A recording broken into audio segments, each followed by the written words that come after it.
the education system in particular because of the global pandemic, the COVID-19. The COVID-19 has wreaked havoc in the education sector. Schools had to be closed before the due date and have not opened up until today. The time lost for teaching and learning will have negative impact to the learners and their developmental needs. During the period of lockdown, the department introduced a number of interventions aimed at mitigating against the time lost for teaching and learning in the classroom. These interventions included radio lessons, visual lessons, and making study material available through the KZN Funda portal, which I also want to indicate that it is now zero-rated. The partnership with Vodacom also allowed our learners to access the study material through the Vodacom eSchool, which is available for free to those who are subscribers to Vodacom. We concede that these interventions were not able to substitute the classroom method of teaching and learning. Given the socio-economic challenges afflicting many parts of the province, there are learners who could not have access to these online facilities due to the lack of connectivity and the cost of data. I want to thank our educators who are the most valuable resource of the department for the sacrifices that they have made and commitment during the radio lessons and all manner of visual lessons that took place during the period in question. As we prepare for the reopening of schools, amid the continued rise of infections, we are called on to work extremely hard to ensure that our schools are a safe environment for educators, learners, and non-teaching personnel. The collective effort will be our shelter against this deadly disease.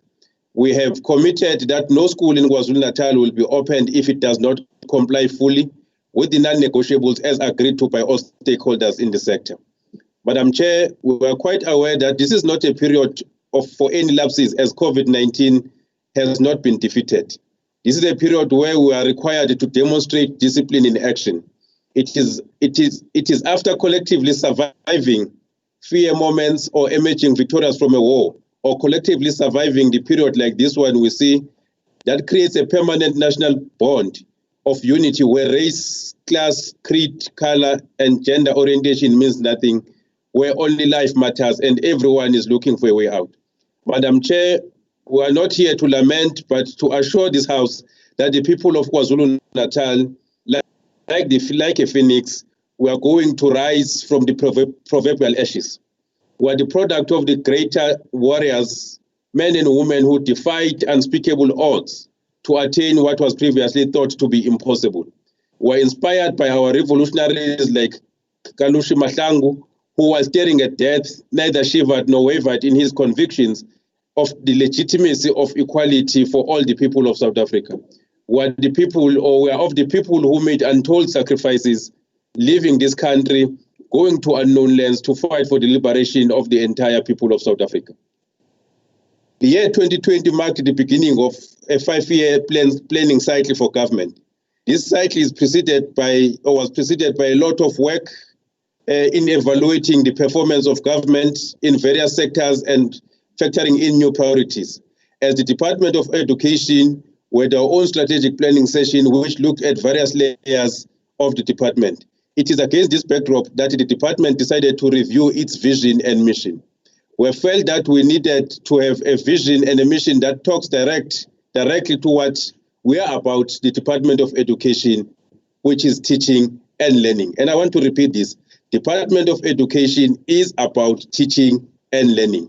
We deemed it necessary to ensure that putting the classroom as the center of focus in whatever we're doing had to be in the heart of our vision and the mission. To this end, the vision of the department has changed and now is to be an innovative hub for quality teaching and learning that produces learners to exploit opportunities for lifelong success. The mission has also changed and is now to facilitate quality teaching and learning in a conducive classroom environment. It is from this vision and mission where we seek to be joined by all stakeholders and communities alike to make our classroom resourceful, stable, harmonious, and fulfilling place of innovation where only teaching and learning take center stage. To realize this, we must engage in conversation and actions that must switch in the direction of the classroom. From teaching methods and approaches, promoting appropriate class sizes in various subjects, and most importantly, improving feedback mechanisms. To this end, learners and parents should get feedback on time after every assessment activity. In the same breath, active involvement of parents in education of their children remains cardinal. On the landscape of education in the province, a research document done by Nelson Mandela Foundation titled Emerging Voices, a report on education in South African rural communities, makes a telling observation of the interconnectedness of education and obtaining socio-economic conditions. The report found that, and I quote, when the community goes without water or electricity, the school also suffer. Schools are inseparable from the communities they serve. And without a holistic approach to the general conditions of poverty, neither the school nor community can address these challenges. This finding is further reinforced by one of the leading education specialists, Professor Mary Metcalf, who in one of her articles observed that, and I quote, differential provincial performance is an outcome of underlying social, economic, and educational inequalities. It is a reality that education performance correlates with socio-economic status, that schools serving wealthier communities perform better than schools serving poorer communities.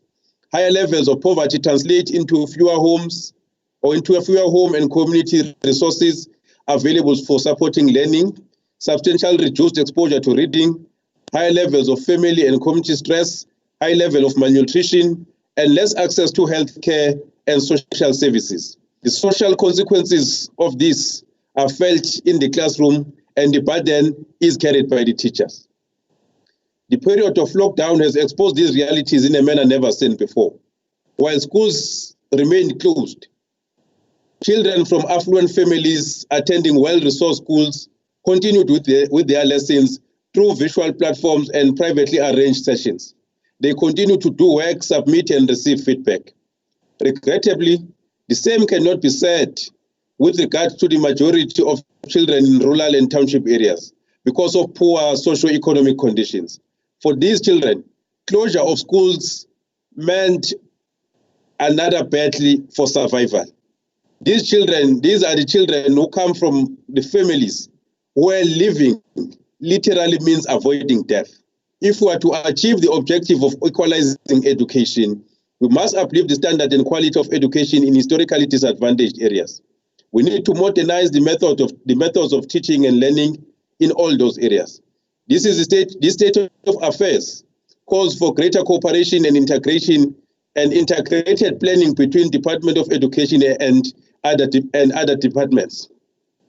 The district development model, as adopted by government, should be used to improve these conditions of education in disadvantaged areas. The district development model will help facilitate integrated planning so that there is no school built where there is no plan by municipality to connect water, electricity, and other basic needs. Where there is coordinated development of the area, it will ease the task of retaining suitably qualified teachers in deep rural areas of our province. On the progress made in the commitments of the 2019-2020 budget policy statement, we committed towards achieving nothing less than 80% in the national senior certificate results. Today, it is common knowledge that indeed we met this target by obtaining 81.3%, which was for the very first time in the history of this department in the province. What is even more pleasing is the fact that these positive results were coupled by the increase in bachelor passes from 38,573 in 2018 to 44,153 in 2019, as well as an increase in diploma passes from 31,222 in 2018 to 32,696 in 2019. This is indeed a sign of the education system that is maturing. These improved results were made possible by the meticulous implementation of the Provincial Academic Improvement Plan. The activities contained in the plan were informed by the comments made by the markers and moderators during the 2018 National Senior Certificate Marking Session. The plan was also informed by the strengths and weaknesses of the 2018 Academic Improvement Plan, as well as the gaps identified in the performance in common assessment tests in term 1, 2, and 3. The plan was also used to develop district plans and develop subject improvement plans. The school management teams used the district academic improvement plans to specifically develop school improvement plans and subject improvement plans for their particular schools.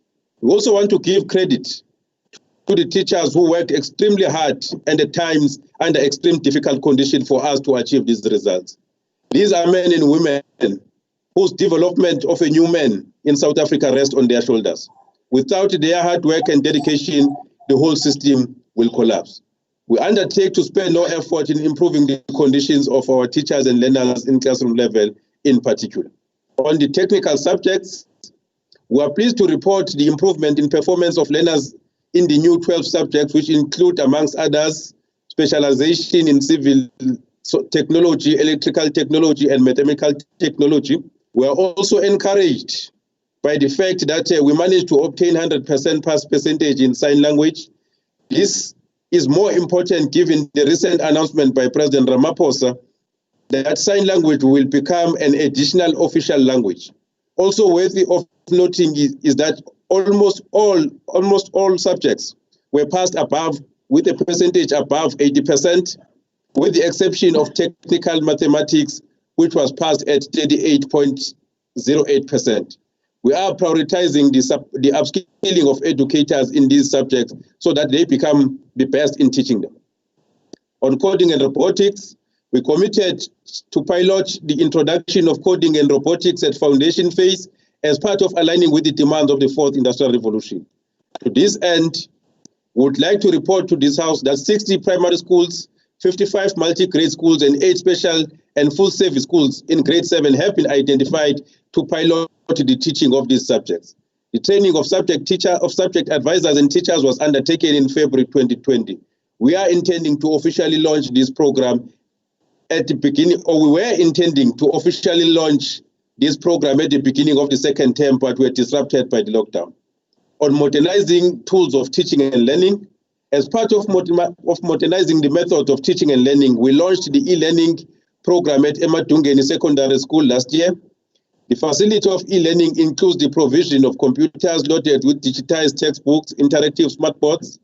Embedded in this program is a program called Office 365, which allows shared tuition by different schools.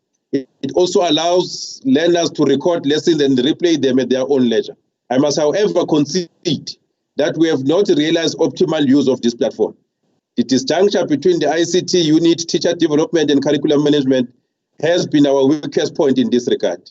We have corrected this anomaly, and we are confident that going forward, the program will be fully utilized to achieve better results.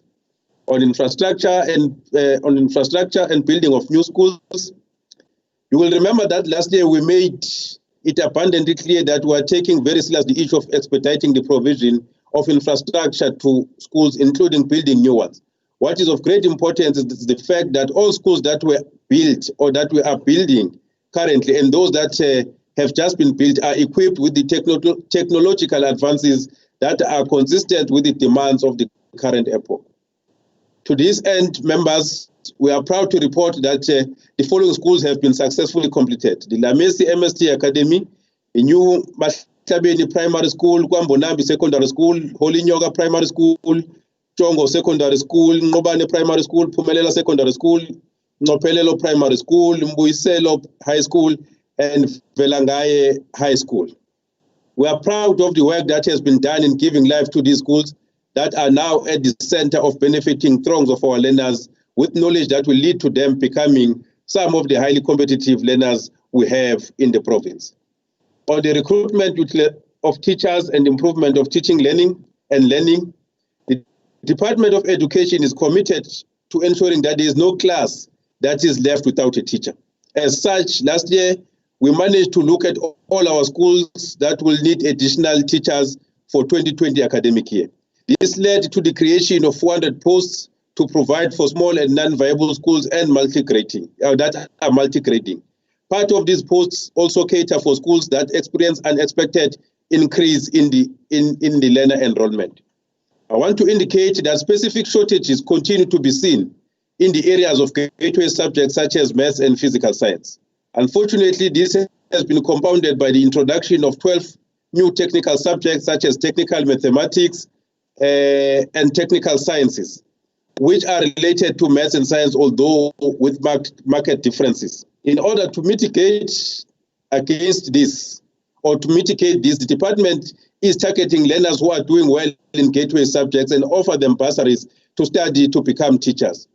We have also carefully resorted to employing services of qualified foreign nationals on contracts pending the graduation of South Africans who then will take up these positions. The department will in due course be joined by 4 Cuban mathematics experts who will be utilized mainly for upskilling our own teachers in mathematics and science. We hope that this will speed up the process of having our own teachers that are fully qualified and capable to teach these subjects. On teacher development, in terms of teacher development and support, we have maximized our efforts in curbing unprofessional conduct in schools by ensuring that principals are capacitated on cooperative discipline. This found expression in the program that dealt with the induction of 1,191 newly appointed SMT members. Furthermore, 1,496 newly appointed post-level 1 educators were capacitated in this regard. An advocacy campaign was conducted in the first 2 quarters of 2019 to enhance support through district teacher development centers. The campaign targeted both officials and educators, aimed at maximizing the utilization of these DTCS by creating awareness of the resources and support that is available to these centers. In total, the advocacy campaign reached 6,770 educators, SMTs, officials, and out-of-school youth. On early childhood development, Madam Speaker, we are on record as having publicly indicated that we take very seriously the early childhood development. Consistent with this, we have sought to ensure that we train ECD practitioners from ECD centers that cater for pre-grade R, and so far we have trained 1,737 practitioners towards an NQF level 4 qualification by Umfolozi Mkungundovu and Umnambi TVET colleges. In 2019, there were 3,982 schools with grade R classes and 27 subsidized community-based sites servicing 185,048 learners. We know that the stipend of ECD practitioners remain a challenge and a thorny issue. We will continue to engage with all the affected stakeholders with the view of making conditions better in line with the qualifications obtained. Norms and standards, we have taken very seriously the issue of ensuring that allocation to schools are done timelessly so that schools will be able to do what they are expected to do. Our seriousness on this issue has led to us increasing even the allocation. Accordingly, the department has allocated an amount of 2.2 billion as opposed to, or from 2.1 billion, which was allocated in the previous financial year for funding to schools in line with the provincial resource targeting list. From this amount, schools in quintile 1, 2, and 3 will receive a total share of 1.98 billion, which is a substantial increase from 1.9 billion, which was allocated in the previous financial year. On new schools and schools that are to be rehabilitated. As we continue to build new schools across the length and breadth of our province, we have improved planning of the types of schools to be built. As opposed to leaving everything to infrastructure unit, the type of schools to be built are now a collective input of all units in the department.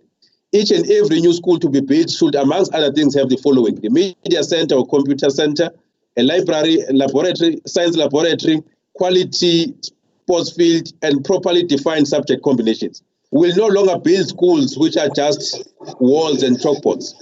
Going forward, it should be possible to find a school in rural and township areas which correspond in greater material terms with historically advantaged schools, if not better. The following schools are currently under construction: Northern Secondary School, Open Gate Special School, Collingwood Primary, Solomon Mahlangu Primary, Dingukwazi Secondary Polela Special School, Tolo Primary School, YWCA Special School, Lloyd's Primary School, and Fundoguhle Secondary School. It is worth also sharing, honorable members, that whilst mobile classrooms provide temporary relief to some of our overcrowded schools, they are an eyesore for us that needs to be dealt with urgently. It is for this reason that we have resolved also to focus our energies in eradicating mobile classrooms and replace them with properly built classrooms. To this end, we would like to share with the members that the following schools have been targeted for urgent attention: Mawoti Secondary, Telani Primary, Novuga Primary, Tantai Secondary, Pumelele Secondary, Solomon Mahlangu Primary, and Vimbukalo Primary. On focus schools, the department had committed some of 2020-2021 medium-term expenditure framework infrastructure budget on the establishment of the focus schools, namely Agricultural School of Excellency, which will be under Mkungundlovu District, Maritime School and School of Autism, both under Umlazi District. In all these schools, we can report that suitable plots of land have been identified for construction of the schools. The appointment of the professionals teams have been concluded. The appointment of contractors will be effected in 2020-21 financial year. The department is further investigating the suitability of establishing a focus schools of mining, which will be responsible for the expertise relating to beneficiation. With regard to the three-stream model, the department will be turning some of the existing schools into schools that will focus on technical, vocational, and occupational skills. These will be schools for specialization in line with the demands of the economy during this period. We will also work closely with the industries to better understand their needs and those that are of future skills. On learners with special needs and inclusive education, in our quest to ensure that all learners with special needs are also taken care of in our crusade to change the face of education in the province, we have dedicated much of our energies and resources in improving many of our special schools. This is evidenced by the fact that in the last couple of years, we have been able to build and improve many of the 74 special schools we have in the province. Out of 74 schools, we can proudly indicate that there's 8 schools for the deaf and 5 schools with units for the deaf. We also have 2 schools for the blind and 5 schools with units for the blind. On top of this, we have 41 schools for learners with severe intellectual disability, 69 schools with autistic learners, units for autistic learners, and 45 schools, and 45 of these schools have units for autistic learners. We also have 4 schools for skills development, 6 schools for specific learning disability. Furthermore, we pride ourselves of the strides that the department has made, which has led to 62 care centers built in the province. We have also been able to improve all the 24 special schools resource centers as a way of ensuring that learners with special needs and inclusive education remain top of our priority aimed at changing the face of our province. We have made it our priority also to adequately resource all these schools. This includes making sure that we procure all necessary LTSM for these schools. In addition, in November 2019, we bought 8 buses which are fit for purpose and correspond with the needs of our learners with special needs. We have also made an order for 15 more buses, which if we're not going through the lockdown period, we will have received by now. On the transformation of the schooling system, over the past years, we have noted a decline in the enrollment, particularly in some of the schools in rural areas. The reality of the situation is that there are schools that are currently not available, and this is something that has to be done with them speedily as possible. This matter, as some of you might have been aware, is dealt with under the program that is called Transformation of the Schooling System, which entails the maximum provision of access to quality basic education through resource provision. In the previous year, we indicated that over 900 schools were declared non-viable and were due to be closed. I have since directed that we reassess all the schools to satisfy ourselves that indeed they qualify to be closed through an objective process. While the process of reassessing is still underway, I can report that we have taken a decision that so far 18 schools do not qualify to be closed and therefore should be reopened and remodeled. The department cannot afford to loosely close schools while there is a pressure to build more. It will only be those that meet the objective criteria of closing a school, and all legal processes should be followed. On school safety, school safety remains one of our challenges in the department, and this requires all of us to work together in a more coordinated manner than ever before. It is public knowledge that incidents of violence, vandalism, theft, and bullying have been reported more often lately in comparison to the previous years. This militates against our quest for the provision of accessible and quality education. Unfortunately, and of grave concern, is the fact that we have seen a number of schools in the province continue to be soft targets for criminals. Inasmuch as many believe that deployment of security guards in our schools is a panacea for this problem, recent events where security guards were butchered and killed by criminals point to the fact that the problem is much bigger than putting a warm body at the gate of our school. We always say that schools are a microcosm of our society, and the problems and the scourge that we find in the communities unfortunately find their way into the premises of our schools. This means that we need to re-engineer our society and fix the social fabric of the very society where our schools are located. In our quest to deal with this challenge, the Provincial Executive Council approved a multi-pronged safety and school safety strategy, which is anchored on the following: deployment of community-based volunteers to our schools, properly fencing all our schools so that there is a clear entrance and exit points, establishment of school safety committees composed of various organs of society, working with the police to ensure that they regularly patrol and maintain visibility around our schools. We'll continue to improve on the implementation of this strategy and building on what has already been done. We should complete the recruitment of all these safety volunteers for our school in due course. The refencing of our schools with a more durable and reliable fence is underway, and its pace will be determined by the availability of budget. We call on our communities to join hands with us and refuse to be the market of stolen properties. We have also relaunched the Quality Learning and Teaching Campaign, the QLTC, as a way of adding to the catalogue of solutions that we're implementing to turn a tide against anything that has a negative impact to the quality of our education. We are persuaded that through this campaign, which is aimed at mobilizing all structures and communities to play a meaningful role in education, we are collectively going to find a way to deal with this challenge once and for all. On reading for meaning, despite the fact that South Africa is ranked very high at 95% in terms of literacy, disappointingly, some researchers report that literacy for younger individuals is still on the decline. Recent surveys have found that 29% of grade 4 learners still can't read in fact, 29% of grade 4 learners are illiterate, while 48% do not have reading with comprehension skills. The researchers have discovered that part of the problem is in fact due to multilingualism in this country. For example, approximately 70% of learners in the first to the third grades receive education in an African language. When they reach grade 4, however, lessons are given in English. As a result of this,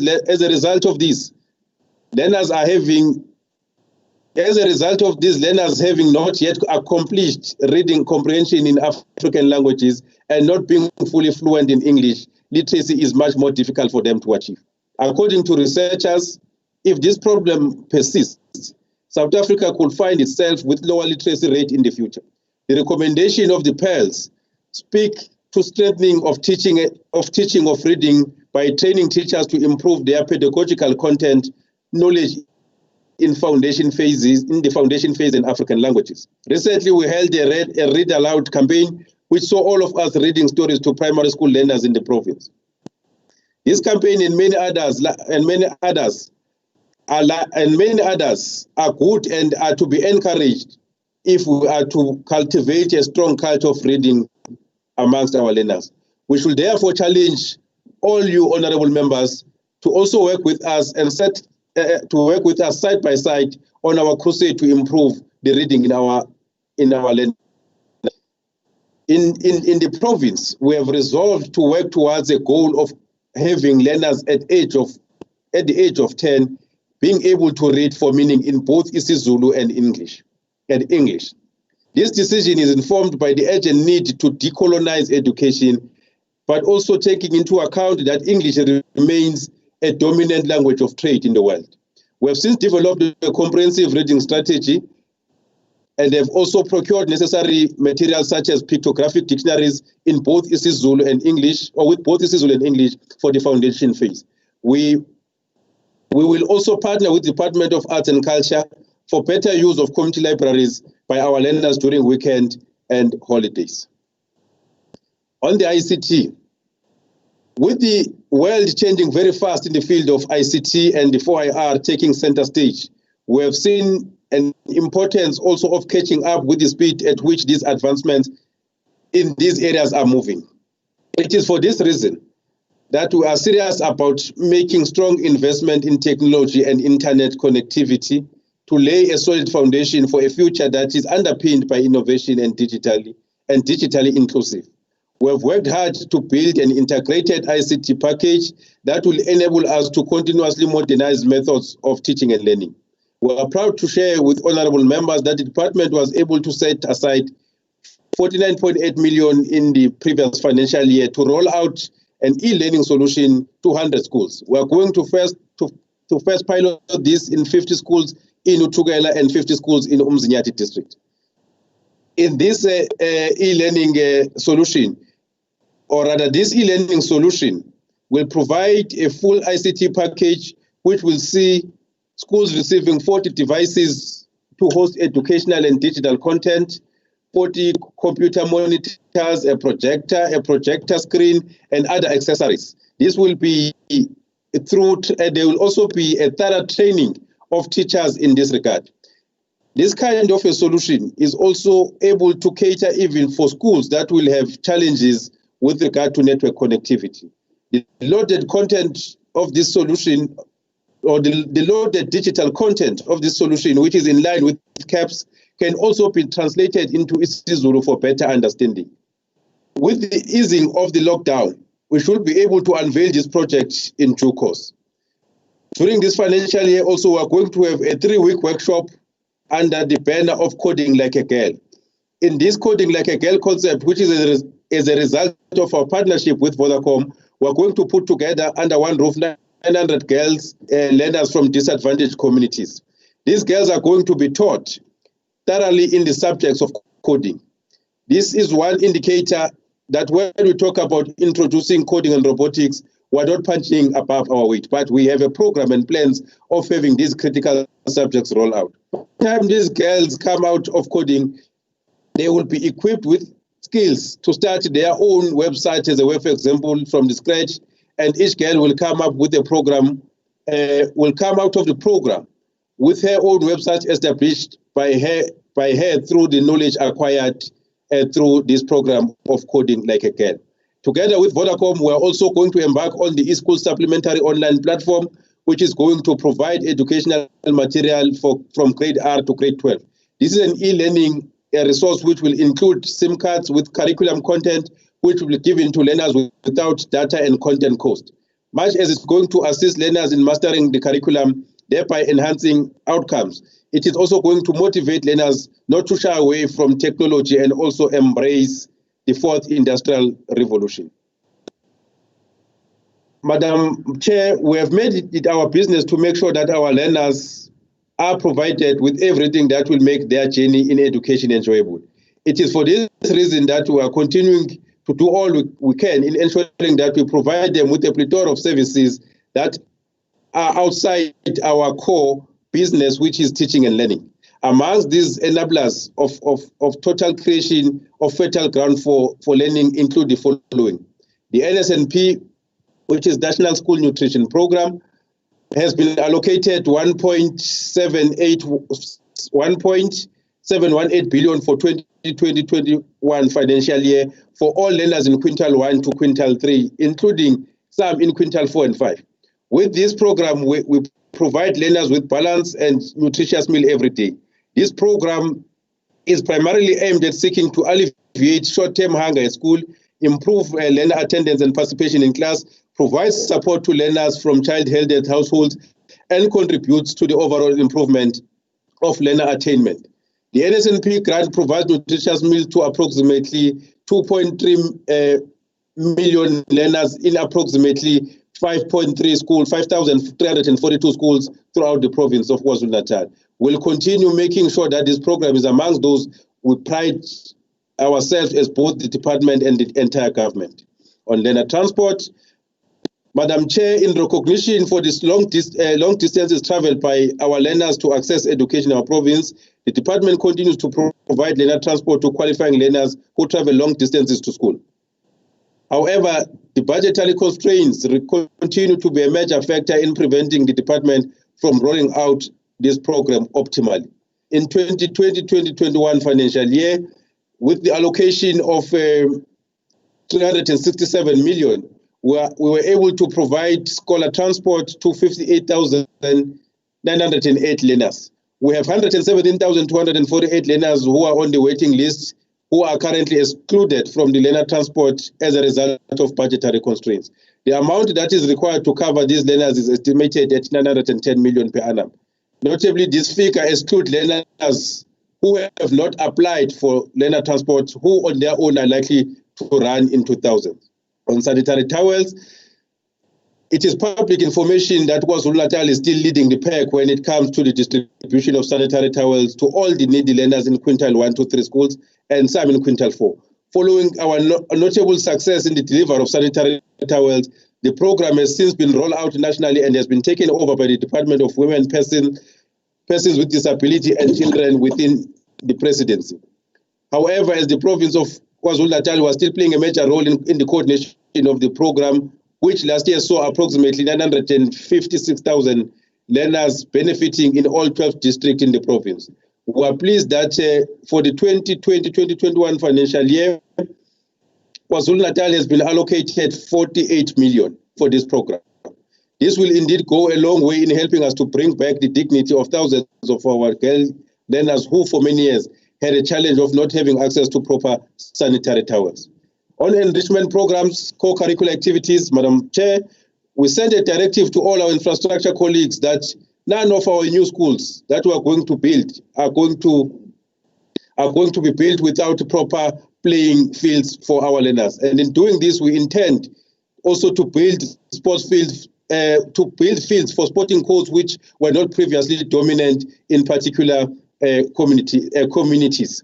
This is important because in creating a balanced human being, we need to appreciate the role that is played by sports, arts, and culture in enriching our society.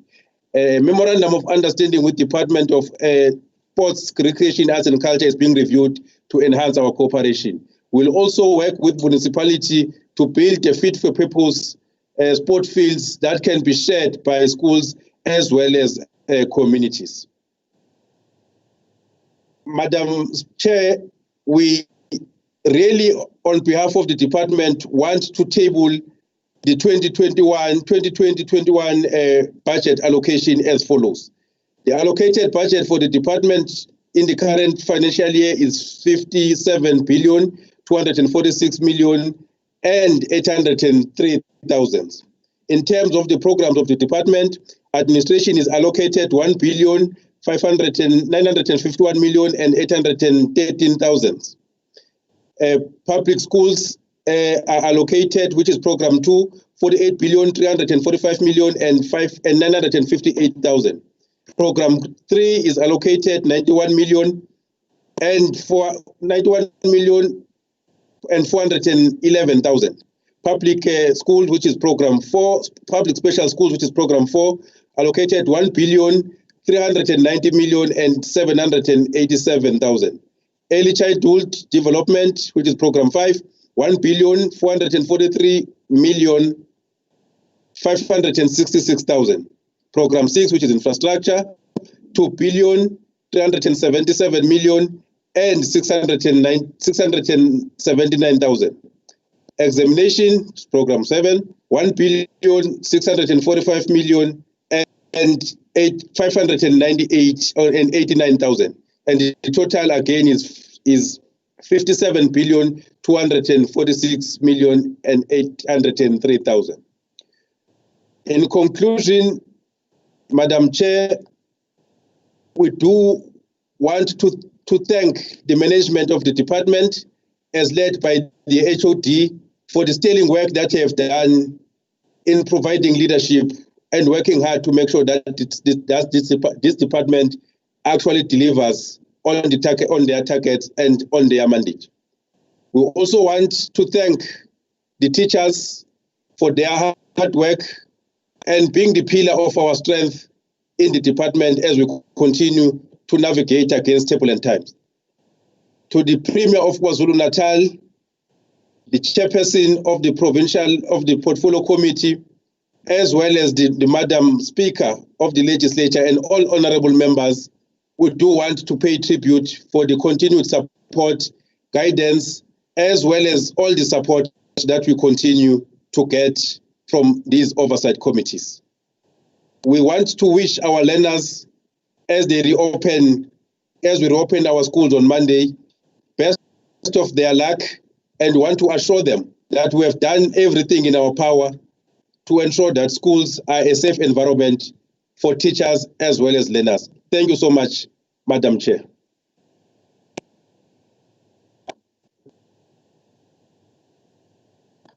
Thank you, Honorable MEC, and thank you for saving time.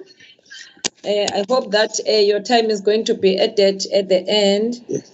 May we have the next speaker, a report by the Chairperson of Education, Honorable N.M. Sbiya, for 10 minutes.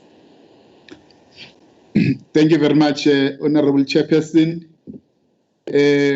Would want to greet the Chairperson herself, the members of the Legislature, MEC Babu Msheng, the executive of the KwaZulu-Natal Legislature, led by the Honorable Premier, the unions of this department, our teachers, and the citizens of KwaZulu-Natal. Honorable Chairperson, as we all are aware that the education sector has been adversely affected by the COVID-19, this pandemic poses a serious threat to the deliverables of the education department. The department has lost several weeks of education, and it must now rework the learning calendar to make sure there is smooth running of the examination processes. This pandemic also poses a negative impact to the department's budget as classes will need to be remodified to meet the standard of social distancing. This could potentially mean the department may need to procure extra mobile classrooms to accommodate learners. The purpose of this report, Honorable Chairperson, is to present what transpired during the budget processes of Vote 5. Which is Department of Education. The Portfolio Committee exists to perform oversight over the Education Department and its use of its financials and other resources. The committee did this by conducting a budget hearing meeting whereby the Department of Education presented its annual performance plan, its APP, and the budget for 2020-2021. The report will deliberate on 2020-21 budget and APP of the department and focus areas of the committee during this financial year, Honorable Chairperson. The Department of Education presented the 2021 budget to the Educational Portfolio Committee on the 21st of April 2020. The budget allocated is 57,246,000,000, which is the largest portion, which is about 41% of the entire provincial budget, Chairperson, and that is very significant. The committee noted that the department's budget for the vote shows a steadily increase over the 2021 MTF, mainly due to the inflationary increments. The overall budget grew by 3.158 billion rands, which is equivalent to 5.8% increase, and this has resulted in an allocation increase for 6 programs in the department. The committee noted the following in its report in respect of the 2020-2021 budget. The largest share of the department's budget is utilized for funding personnel. Compensation of employees comprises 91% of the department's budget for the 2020-2021 financial year. The committee expressed concerns that the department that approximately 9% left for its operational expenditure needs, which is not enough. In the 2020-21 budget, it was noted with concern that the per capita learner norms and standard is still far below the national recommendation rate. The department's focus over the MTF will be on these followings: the transformation of the schooling system, curriculum delivery and assessment, the development of strong leadership and management within the schools, the teacher provisioning, development and support, the infrastructure planning and delivery management, the provision of classrooms, LTSM and equipment. The NSNP grant, Honorable Chairperson, increased substantially to 1.7 billion rands. This is important, and it's an important grant. It is utilized for the provision of nutrition to learners from disadvantaged backgrounds. The committee was pleased that this grant was not affected by the fiscal consolidation budget cuts, but received an additional amount of 96.221 million rands in 2020-2021, Honorable Chairperson. This portfolio committee has expressed its concern with the decrease in allocation for Program 6, which is Infrastructure Development and Education Infrastructure Grant.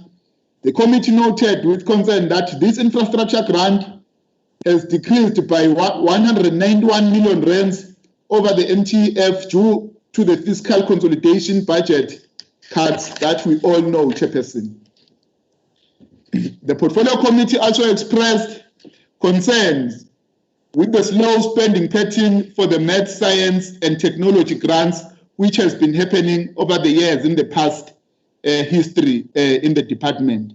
The committee believes that if the Department of Education continues to slowly spend on this grant, it will miss the opportunity of becoming the maths province as outlined in the department priorities. But also, we know the passion of the MEC regarding the technological space within the education system.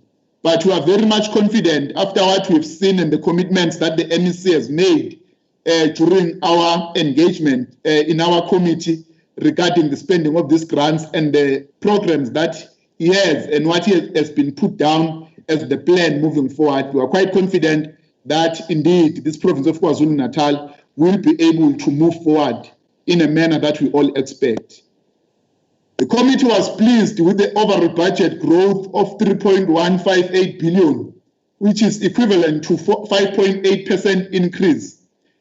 This has resulted in an increased allocation in 6 of the 7 programs of the department. Chairperson, we call on all our citizens in this province to take a stand and defend our schools. Schools are part of our society. They are located in our society. They belong to the society. So the society must make sure that our schools are protected. They must own up to safeguard the schools that we have in this province. After the committee noted the above concerns on the 2020-21 budget, the portfolio committee supported the 2020-21 budget as follows. The African National Congress, which is the ANC, supported the budget. The Inkatha Freedom Party, which is the IFP, also supported the budget. The minority parties also supported the budget. Democratic Party, the DA, reserved their rights to adopt the budget.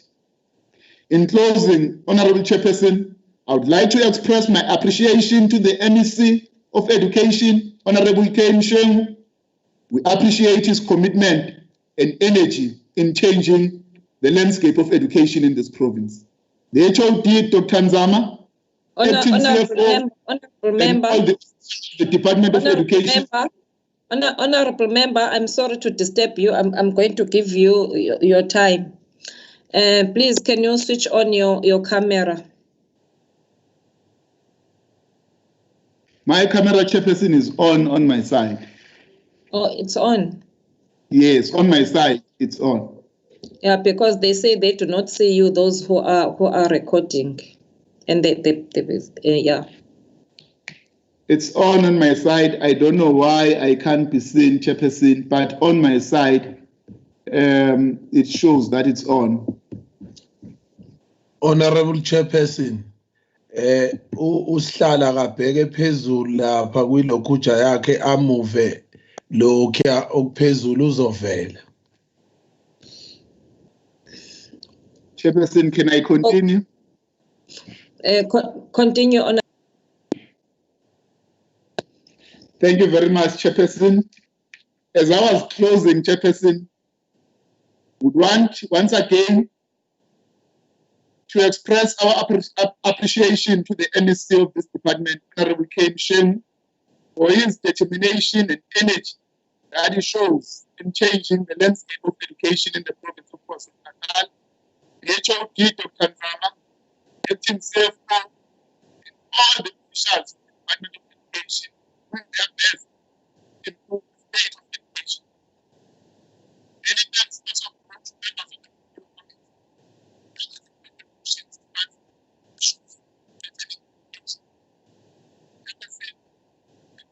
I think there's a connectivity issue, Honorable Member. We can't hear you anymore now.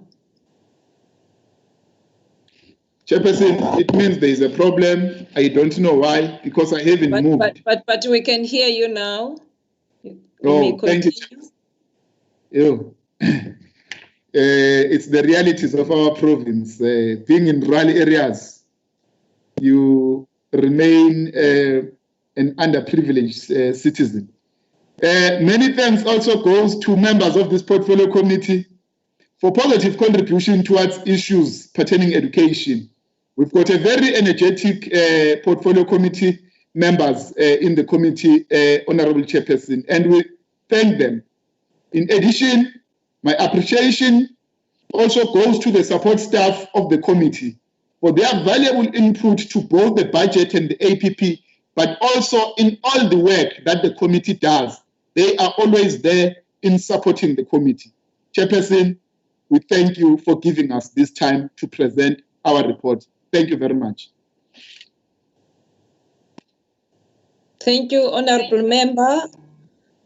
May we now have the next speaker to debate, and make sure that you switch on your camera because we are recording this debate. Honorable VP Kaluza, you'll be speaking for 9 minutes. Honorable Chairperson, Speaker and Deputy Speaker of the Legislature of KwaZulu-Natal, Premier Khuzeni and the Executive, in particular MEC Mshengu, Honorable members of the August House, I greet you all. Honorable Chair, I find myself wondering how would have our forefathers reacted to the current trajectory? Would they have said, let the teaching of those privileged continue while those of the peasants suffer? Whose side would they have chosen? I have no doubt in my mind that when President John Langalbalele Dube took a decision to build Ohlange Institute, his dream was to see an African child progress, to reach the self-actualization stage. If our forefathers that fought against apartheid were to wake up today, what excuses would we give them as to why our children are not in school? I can see John Langalbalele Dube, Pixley Kaisaka Seme, Anton Lembede, Kalushi Mahlangu saying, we suffered and fought for a repressive regime. We gave you the future only to destroy it. I can hear Hector Peterson say, you only had one task as this generation, and that is to free our youth from shackles of poverty and underdevelopment. With a heavy heart, Honorable Chair, I tell them, COVID-19 happened. I say to them, we are scared to go back to work. We are scared we may die. I see Kalushi looking back at me saying, I died in the hands of a white regime. I died seeking for freedom. And I turn to Hector Peterson saying, I died by a bullet from a white man fighting for justice and equal education for all. With a shaky voice, I say to them, siyazama, kodwa ngathi kunefela imnyama elisigumbezele elingafuni ukusuka. Honorable Chair, it has dawned on me that our vision as the African National Congress has not changed. It subscribed to the vision that our forefathers, including the founding president, believed in, and that of an equal education for all, justice and prosperous future of an African child. I too subscribe to this vision and believe that all organizations and unions associated with the mass democratic movement will find solutions affecting our education sector and shall speak with one voice. This is importantly so as we navigate through COVID-19 storm, and I do believe these too shall pass.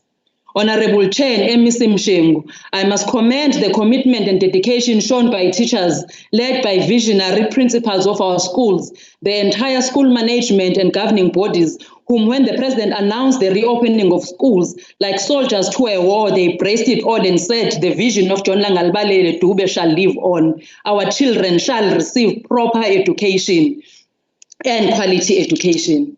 Honorable Chair, last week I had an opportunity through the Education Portfolio Committee oversight to crisscross these 3 districts of our province. You see, Honorable Chair, unlike many who are currently visiting our schools to find fault, ours was to find means and assist the department in addressing the challenges that prevent an African child the right enshrined in the Constitution of the Republic, and that is access to education. I went to Istunjwana Primary School in the beautiful hills of Mpendle, where teachers were getting ready to receive their learners. We raised the issue of hand washing stations that were not installed as septic tanks were far from ablution facilities. And today, Honorable Chair, I stand here proud to say that those issues have been resolved. We moved to Kabangaye Primary School and Thokozwayo Secondary Schools in the dusty streets, but beautiful hills of KwaZulu in Richmond, where we raised issues of water and ablution facilities. And today, I proudly say, septic tanks and hand washing stations have been fully installed and mobile ablution facilities delivered, with a commitment from the department that in the not so distant future, these issues will be permanently resolved. All this was done because ours, Honorable Chair, was not to find fault, but it was trying and in a way working with the department in addressing the challenges that exist within the department.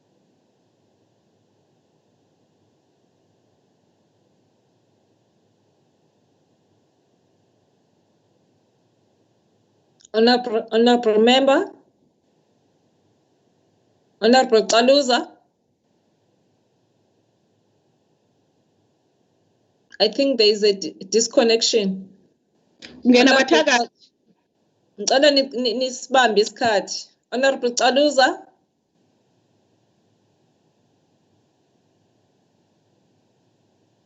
Honorable Kaluza.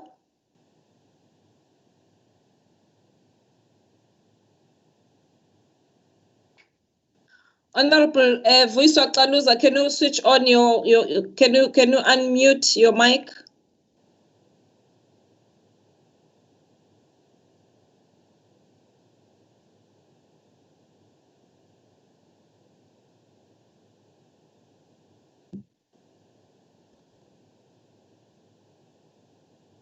Are you freezile, Chair? I think ufreezile bese wacela ukuthi Honorable Kaluza aphinde abuye aqedele ispeech sakhe siqhubekele phambili. Ube noma nqele balele kodwa ngobishop. Can we have the next speaker, Honorable TP Mthethwa, for 8 minutes?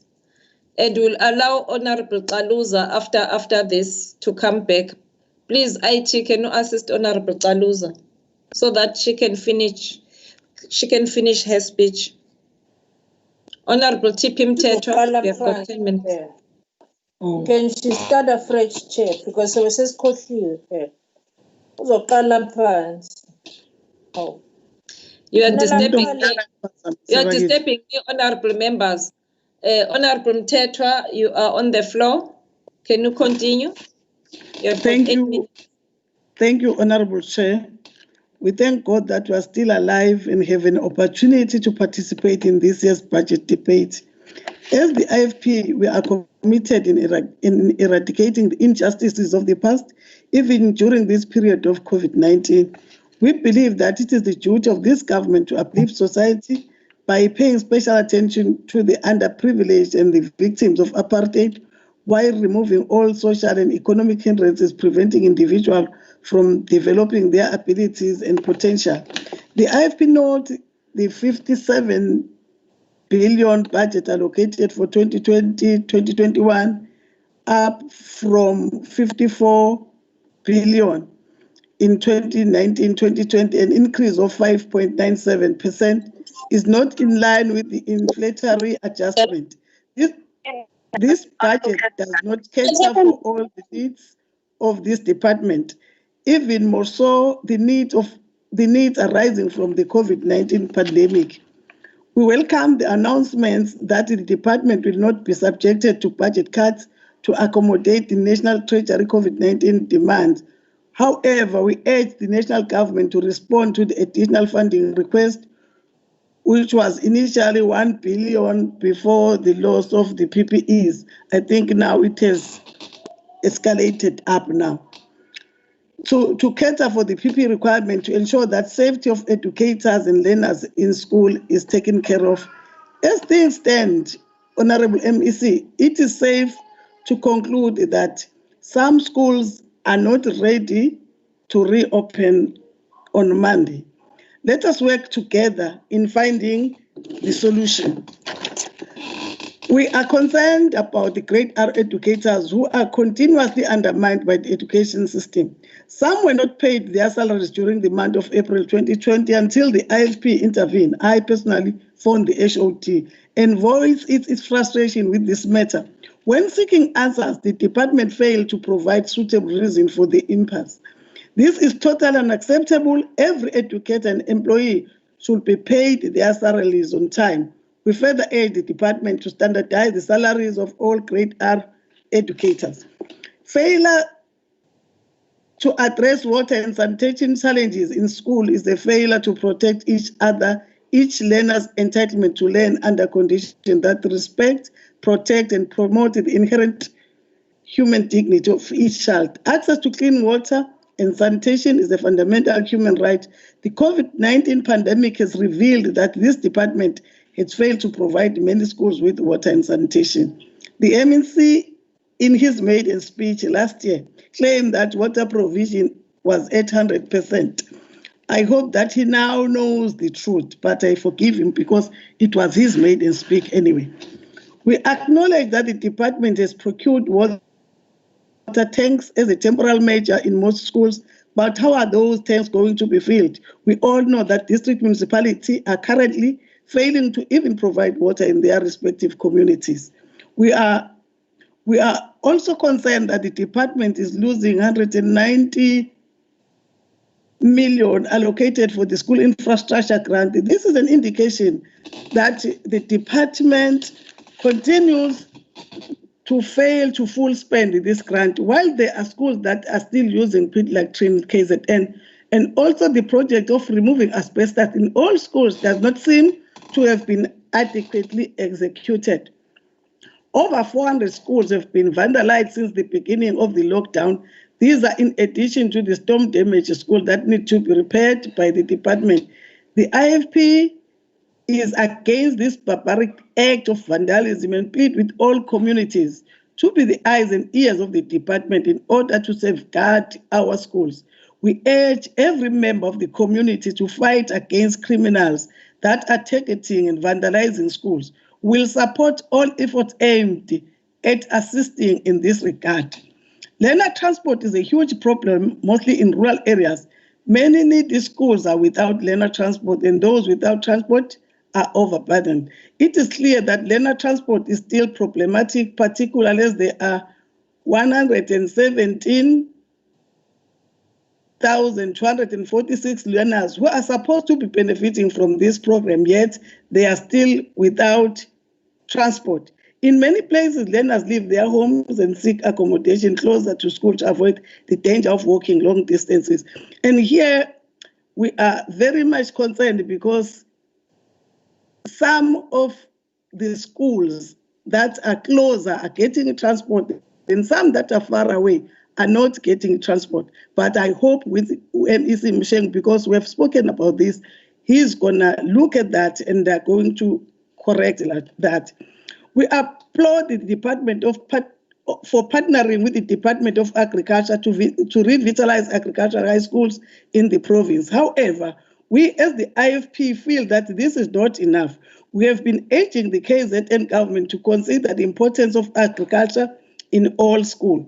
We need skills that will address the shortages in agriculture sector in our country. It is concerning that the department is spending hundreds of millions to replace LTSM every financial year.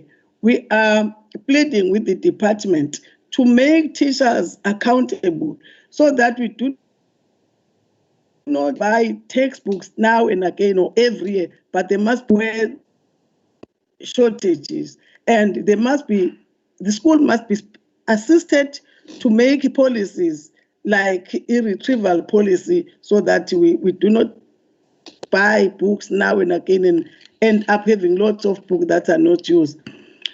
As the IFP, we are deeply concerned by the small increase of the funds allocated for learners with profound intellectual and difficulties. These schools face many problems which the department has been ignoring for years. The needs of learners with disability must also be urgently prioritized, but I'm happy that the MEC has promised us that he is taking care of that, and we are going to be monitoring that very closely. And Honorable Chairperson, we are concerned about the issue of rural allowances. I was getting some phones from different teachers in different schools. We're informed that schools that are in quintile 1 are all eligible to get rural allowances. But certain schools are getting rural allowances and certain are not getting rural allowances. And that is, I think, a problem with the department. We urge that all schools, if they are in quintile 1, must be treated equally. There must be no schools that are better than others. We also speak of the issue of the ferry boat. We said, as the IFP, we needed to know what has the department done about those boats, because there was money spent and the old boat need to be used. Even if they are donated to some organization or to other department like Department of Tourism, it will be wise if it is used wisely. Honorable Chair, in conclusion, I wish to say the IFP is fortunate to have a leader like Inkosi Mangosuthu Buthelezi, because this year we are saying as the IFP, this is his year. The leader that has worked with the first founder of the ANC, Dr. Seme. He worked with Albert Luthuli, Inkosi Albert Luthuli. He worked with Dr. Oliver Tambo, and he worked with all other former leaders of the ANC. I think we need to salute that, and I'm pleading with the ANC currently to go and look for knowledge. Member. Your time is up. Your time is up, Honorable Member. Thank you very much. We are now going to bring back Honorable VP Kaluza to finish up her speech. Honorable Kaluza. Honorable Chair, no network formed against me shall prosper. Honorable Chair, we appeal to all municipalities to work with the department in ensuring water provisions whilst they seek a lasting solution in the issue of water. Honorable Chairperson, water transport is not just a right for learners, but it ensures the learner of their safety and, above all, uninterrupted access to education. This is not hindered by extreme and harsh weather conditions. It ensures that a learner gets to school on time, feeling fresh and can focus in class. Imagine having to walk barefooted for a total of 2 hours a day to school, carrying a load of books in your bag. And that's if you are lucky, because most of our learners are confined to carrying plastic bags. Honorable Chair, these are the realities that many of our children, whom without a planned scholar transport system, will continue to face. And we appreciate the ANC-led government for continuing to improve scholar transport, albeit challenges. If you look closely, Honorable Chairperson, at the stages of industrial revolutions, they were all born out of the need to improve and optimize service delivery. Innovation should aid the process of change and should be seen as an opportunity towards finding lasting solutions, improving access to education and driving economic growth. Izinguquko kwizigaba zobuchwepheshe buya bube nemthelela emihle nemibi. Njengokujwayelekileke imvama kuba nokwesaba. Kodwa emva kwesikhathi lobuchwepheshe bujika bube ingxenye yempilo zethu. What does the fourth industrial revolution bring into the education sector? It offers a wide range of opportunities both for a learner and educator, as learners will be connected to platforms such as YouTube and Google Scholar, to name but a few. To access cutting-edge research and other learning material, there are well-viewed changes for the better. Educators are also able to teach virtually or through e-learning platform in instances where a learner needs to recap outside or is unable to physically be in a classroom. COVID-19 has exposed the imbalances that continue to exist. We've seen izingane zomntakabani continuing with learning through visual means, whilst an African child with no access to technology opting to roam around the streets because learning virtually remains but a distant dream. Umphakathi wakithi opts to destroy infrastructure of schools like eThekwini Primary and KwaMashu that had the capacity to address these challenges.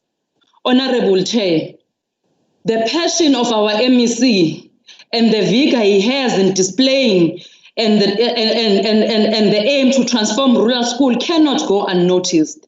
The launch of the e-learning program at Emadungeni High School, as well as the construction of a computer center at Esqongweni High School, are both evidence and a commitment made by President Ramaphosa in his inaugural speech in 2019.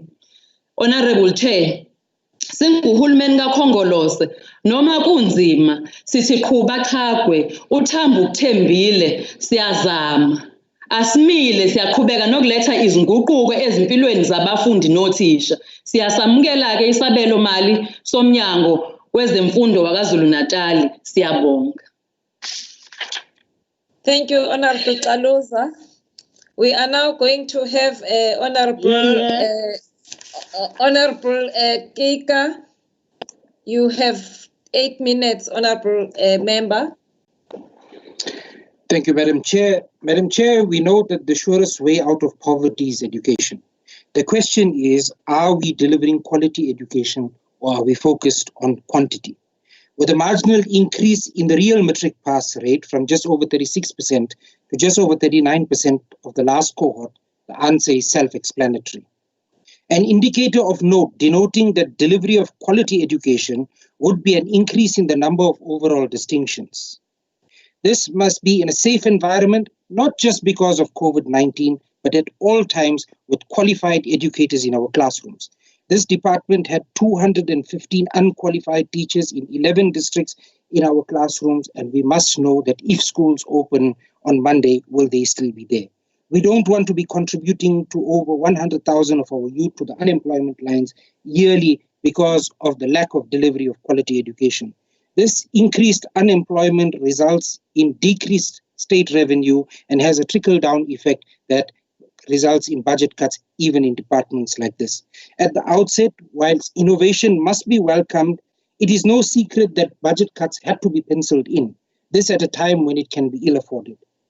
It is, however, very concerning that the Honorable Zigalala stood before the House not too long ago and said that health and education will be spared.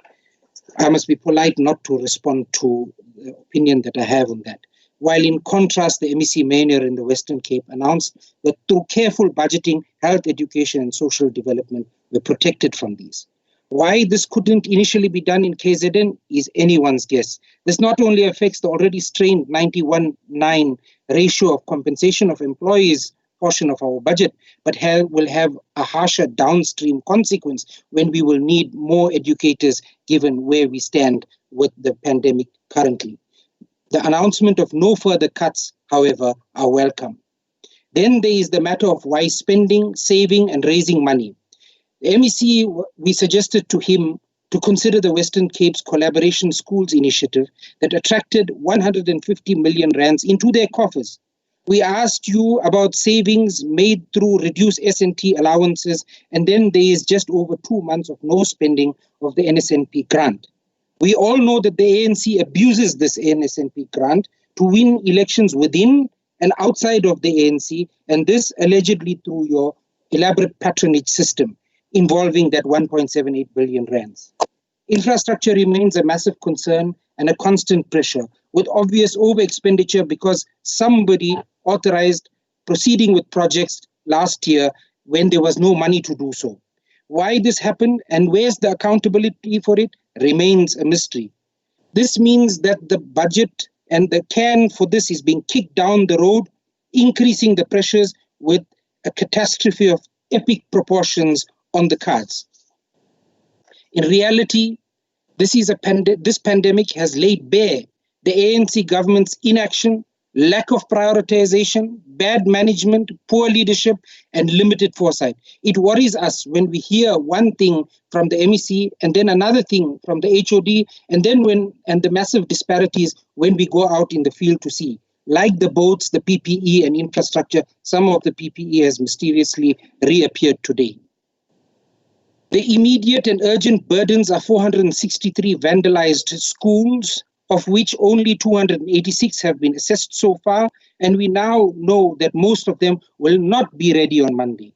Then there are over 300 storm-damaged schools dating back to 2016. If anything, the recent oversight visits by the Portfolio Committee exposed how dreadful the situation really is. The issues range from broken windows, broken static tanks with broken taps, toilets without doors, some 1,083 schools with pit latrines, broken furniture, and there will be insufficient furniture and floor space when all grades are phased in, rotten ceilings with mold, potholes in classrooms. Then there's the shoddy construction work at Amahlekwane School, probably a job that was given to a connected comrade who is allegedly involved in intentionally vandalizing the school so he can continue to do more work, unduly raise costs and fleece the department's coffers without any consequence despite the complaints by the school. There is the massive concern around the porous fencing at schools with disastrous effects because people can enter it from anywhere, not just for the safety and security, but also around the concerns that will be raised for COVID-19 screening processes. And we keep hearing from the MEC, we've asked him for an audit, and we keep hearing from him that this will be dealt with. The question is when. COGTA was supposed to hand over 250 static tanks to this department and then left the department high and dry at the 11th hour. Why? I'm wondering if the MEC has an answer from the Honorable Klomuga. The Department of Water and Sanitation was supposed to assist this department with 4,500 static tanks. What happened to these?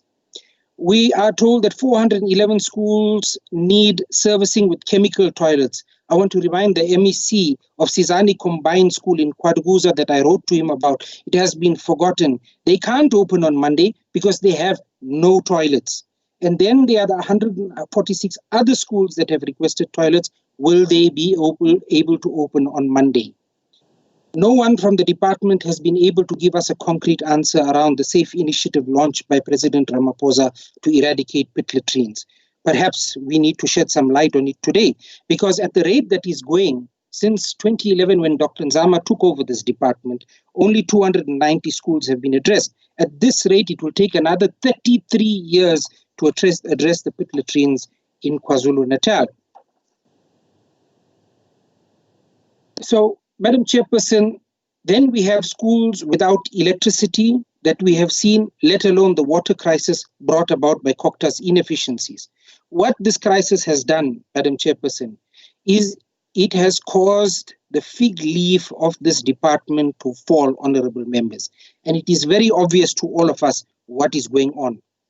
MEC, your recent episodes of shock around PPE disappearance, as if it was by some magic trick, and it appears again that it has suddenly reappeared, is very worrying. Then your call to do an audit of quality of masks purchased by this department is even more concerning. Where were the processes to ensure quality control in the first place? Somebody is letting you down, MEC. Somebody told you that all was on track and all was in order. This was from allegedly from suppliers that were vetted. They told the portfolio committee this too.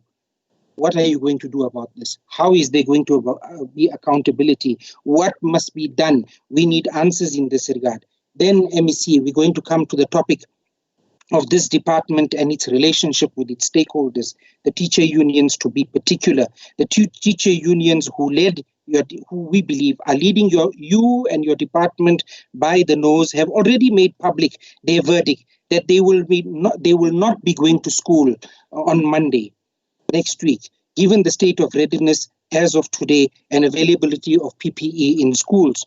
Will you be really opening schools on Monday? This is the question. We've advised you to speak to MEC Debbie Schaefer about the Schools Evaluations Authority in the Western Cape, but that, alas, was considered to be political rhetoric, and you fobbed it off in your speech last year, and repeatedly when this issue was raised with you, you appeared not to be concerned about it at all. She told us that union bosses, and it is precisely through the effort and efficacy of the Schools Evaluation Authority. We'll come back, Madam Chairperson. Madam Chairperson, there's a little gift for the Honorable Mshengu. I'm sending it now. Thank you, Honorable Member. The next speaker to debate is Honorable NPF Mavuso for 8 minutes.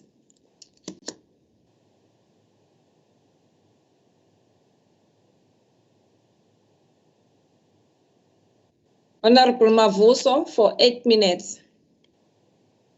Honorable Mavuso, before you start, please, can we show your face because we can't see you. Thank you, Honorable Chairperson. I believe I'm visible now.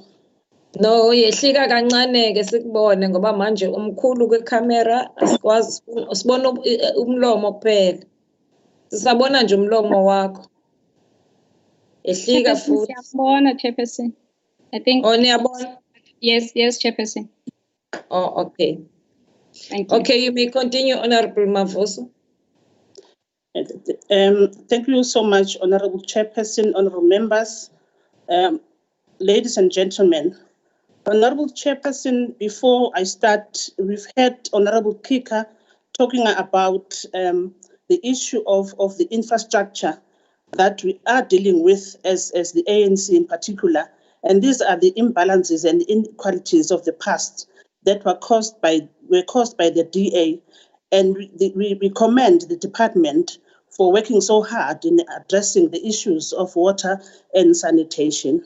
We can't have an honorable member that is grandstanding when they know where we're coming from. The issue of the teacher unions. Order, Madam Chairperson. Leading the department. And order, Madam Chairperson. We know that the command council. Honorable member, may you stop? Can you hear the order? I'm speaking on rule 52, point of order, Madam Chairperson. Madam Chairperson, the Honorable Mavuso is saying that all of the problems of infrastructure have been caused by the DA.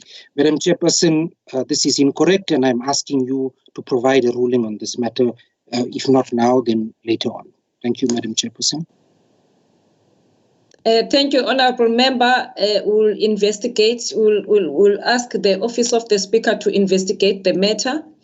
You may continue, Honorable Member. Thank you, Madam Chair. Thank you so much, Honorable Chairperson. Honorable Chair, we are aware that the unions, together with the MEC and his office, have formed a command council that is going to ensure that all the anomalies and the loose ends are tightened so that the schools are ready to open on Monday. Honorable Chairperson, we pride ourselves at the African National Congress, the ruling party and the government, that as policymakers we ensure their implementation and ensure improvement of the working conditions of the educators through their constant development for quality teaching and learning so that learners attain optimally. The apartheid education system was designed in such a way that the Black African children came out of schools as the blue-collar workers as opposed to their white-collar worker counterparts. The acts and policies that I'm talking of, Honorable Chairperson, are the Skills Development, the Basic Conditions of Employment Act, White Paper 6 and other acts that speak to the vision of digitalizing education and the capacitation of educators for them to acquire new skills for productivity, good governance, administration, and leadership, so as to ensure quality teaching and learning. His Excellency, the President of the Republic, President Ramaphosa, in the January 8th statement, spoke to the Freedom Charter and indicated that the Freedom Charter spoke to the doors of learning and the culture that shall be opened. He further emphasized that the country needs to undergo a skills revolution to break the cycle of poverty and grow an inclusive economy. He further emphasized the importance of prioritizing the upskilling of educators to prepare learners for the fourth industrial revolution as resolved in the ANC's 54th National Conference. The ANC, Honorable Chairperson, respects educators as the most important workforce in the country. There are different sub-directorates in the education system that ensure that educators are developed. We're speaking, Honorable Chair, of Teaching and Learning Services, Teacher Development and Teacher Development Centers that ensure that the curriculum is standardized. Assessments and results of the tests and exams get analyzed. Orientation workshops are normally done at the beginning of the year, and they assist the educators on how to teach. The department tries by all means to protect contact time. Educators are capacitated on so many issues, including leave measures and their conditions of service. Honorable Chair, honorable members, teacher development is critical as it focuses on the alignment of content and assessment programs. It keeps educators abreast of the latest developments, facilitates establishment of professional learning committees, it creates platform for sharing best practices, and further creates uniformity in the entire education system. As the African National Congress chairperson, we are seeing more than 50% of schools that use whiteboards, even in the deep rural areas, and the blue chalkboards are now the thing of the past.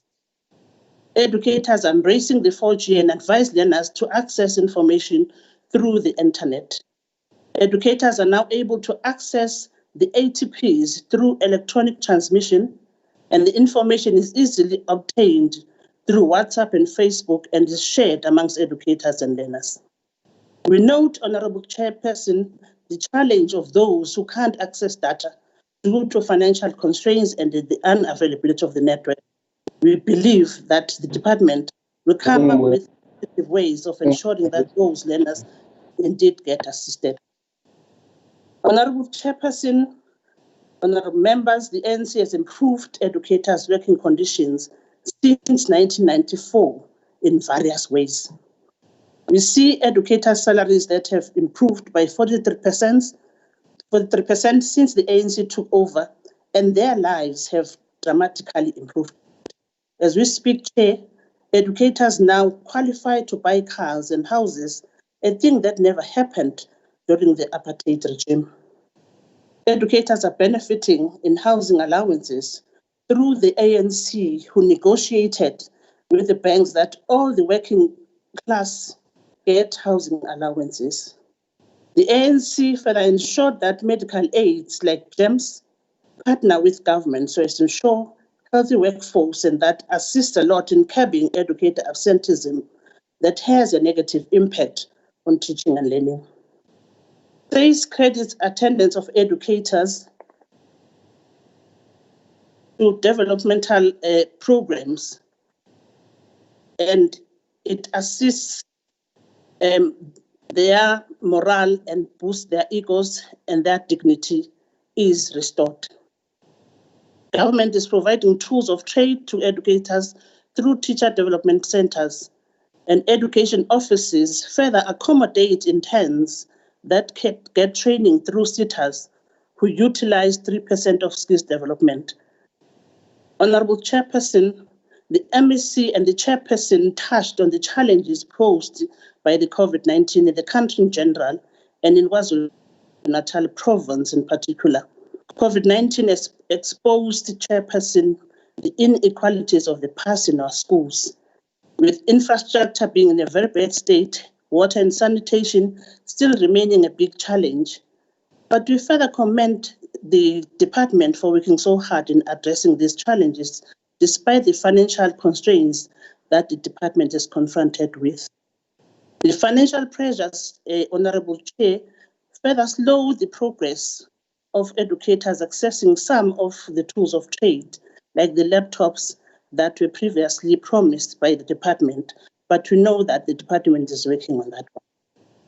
In closure, Honorable Chairperson, the ANC supports the budget, and we have no doubt, Chair, that educators, learners, parents, and other stakeholders that have direct interest in education as an apex priority are going to work together and ensure that learners do well in their exams. I thank you.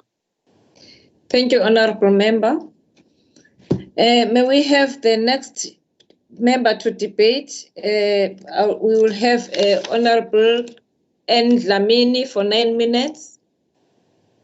Honorable N. Dlamini, you'll speak for 9 minutes.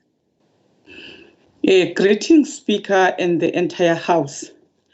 This year marks the centenary celebration of one of the finest Marxist-Leninist political educators, who was also a teacher by profession, Themba Herigwala, the Lion of Midlands, affectionately known as Umntomdala. Gwala was at the forefront of fighting struggles of the vulnerable and the oppressed, particularly the working class, as he never compromised on the defense of the working class. It is, however, disappointing to note that on the month which marks exactly 25 years since his departure, the movement which he selflessly dedicated all his life to will today want to erase his legacy within a blink of an eye by doing the exact opposite of what he stood for. Amidst the COVID-19 pandemic, which has caused global panic and uncertainty, particularly with the possibility of the school academic year being cancelled, the Department of Education seems to be suffering from a severe condition of being anti-proliterate by committing an unready education sector to reopen and therefore posing health risks to teachers and learners.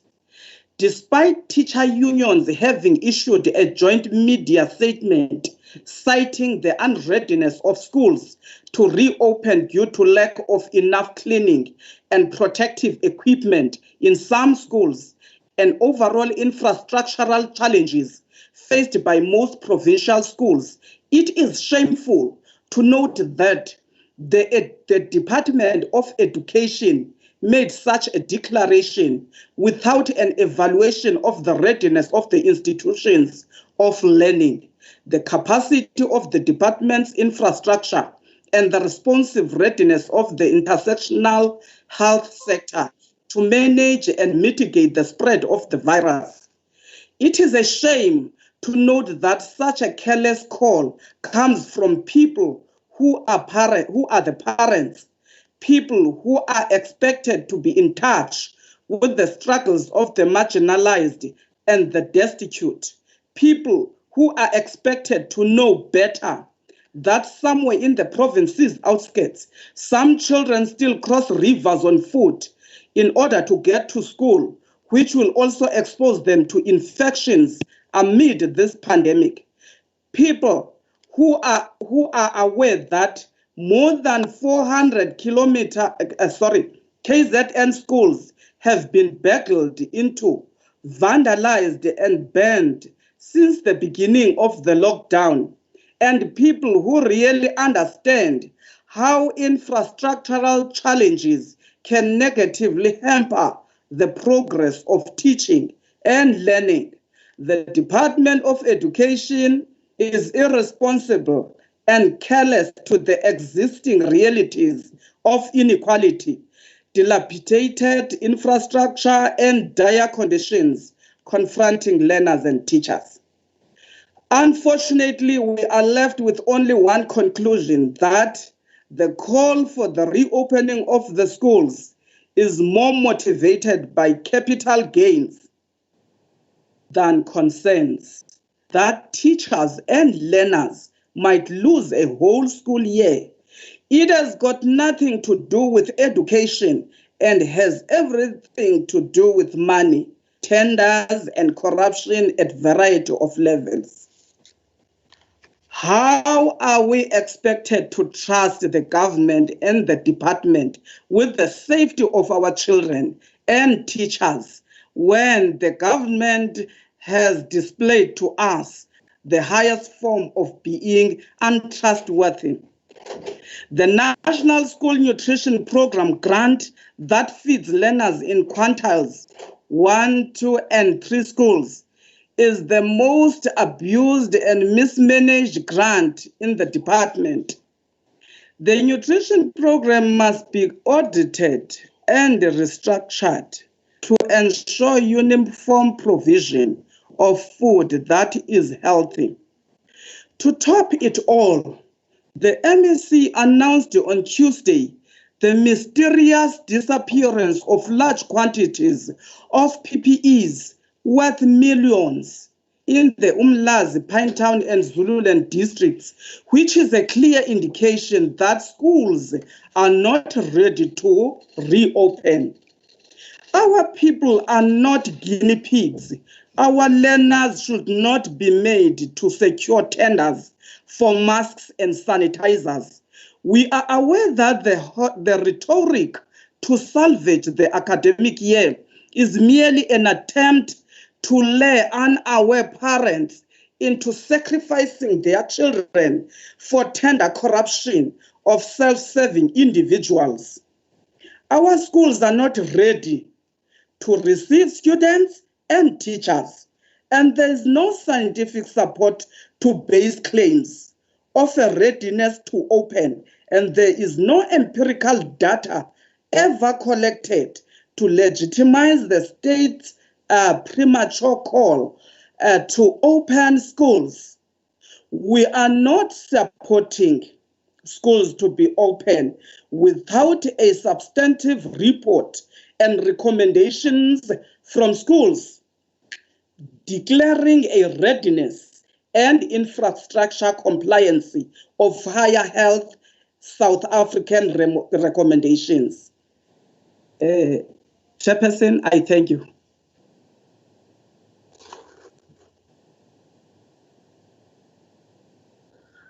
We're now going to have Honorable V.R. Mloja for 3 minutes. Honorable V.R. Mloja. Thank you, Honorable Chairperson. We accept and support Vote 5 budget. However, the department must improvise a plan for the remaining non-viable schools because the transformation of school system leads to overcrowding and poor performance by learners as the learner-teacher ratio is excessive. Closing this school will overcrowd other schools. Alternatively, the department can reform and adopt a new learner enrollment plan. Learners should apply for placement in school through department, and upon receiving applications, only then can the department position the learner to the school, alleviating the issue of overcrowding of school. The department will place the learner taking into account the geographical area and parent income level. Madam Chair, the issue of for science and mathematics students has remained a challenge. Even the installation of laboratories in rural areas, rural high schools is still a challenge. We want to see the implementation of agricultural management classes in school. Madam Chair, we kindly request the department to consider and address the following. The quintiling in schools must be reviewed. The slow spending in math science grant be improved. Learner-teacher ratio must be reviewed. E-learning must be implemented in all schools, especially in high schools. Improvement in transportation of scholars, more especially in deep rural areas. Improve safety and of teachers and learners by for teacher eradication of pit electrics in our schools. Njengoba ingane yela emgodini nje, increasing the LPID grant funding to all schools and assist with job creation, making sure sanitary towels be given to learners who are in need of them. Kunganikwa nje no grade 1 lezi zinto gcine sehlale ema offices beyinqwaba. Improvement of fencing of schools. Sengiphetha sihlalo, ngiphetha ngelokuthi sihlalo kudeliviwe ukudla kwengane ezikoleni kugcwele. Kujahweni kudelivelwe bani, kuzodliwa ubani? Yini lejahiwe? Kuyasolisa lokho kakhulu mhlonishwa MEC. Ngiyabonga. Thank you, Honorable Member. We're now going to have Honorable Thakur Rajbansi. Honorable Thakur Rajbansi, I'm told that you, Honorable Rajbansi, was debating on the other side in visual A. I don't know whether you are in now. Honorable Chairperson, no. Can we continue with Honorable T.S. Mjali for 8 minutes? Thanks, Honorable Chair. Greetings to honorable members and the MEC of Education. We are here today to debate the People's Education Budget in the month of June, where we commemorate the 1976 generation. Today's generation, Honorable Chair, had defined its mission, which is economic freedom in their lifetime. It is on this that I conclude as my conviction that an advancement of economic freedom in our lifetime, at the center of it should be education. So it is befitting that indeed today we are debating the people's budget while the generation of today is advancing for economic freedom in our lifetime.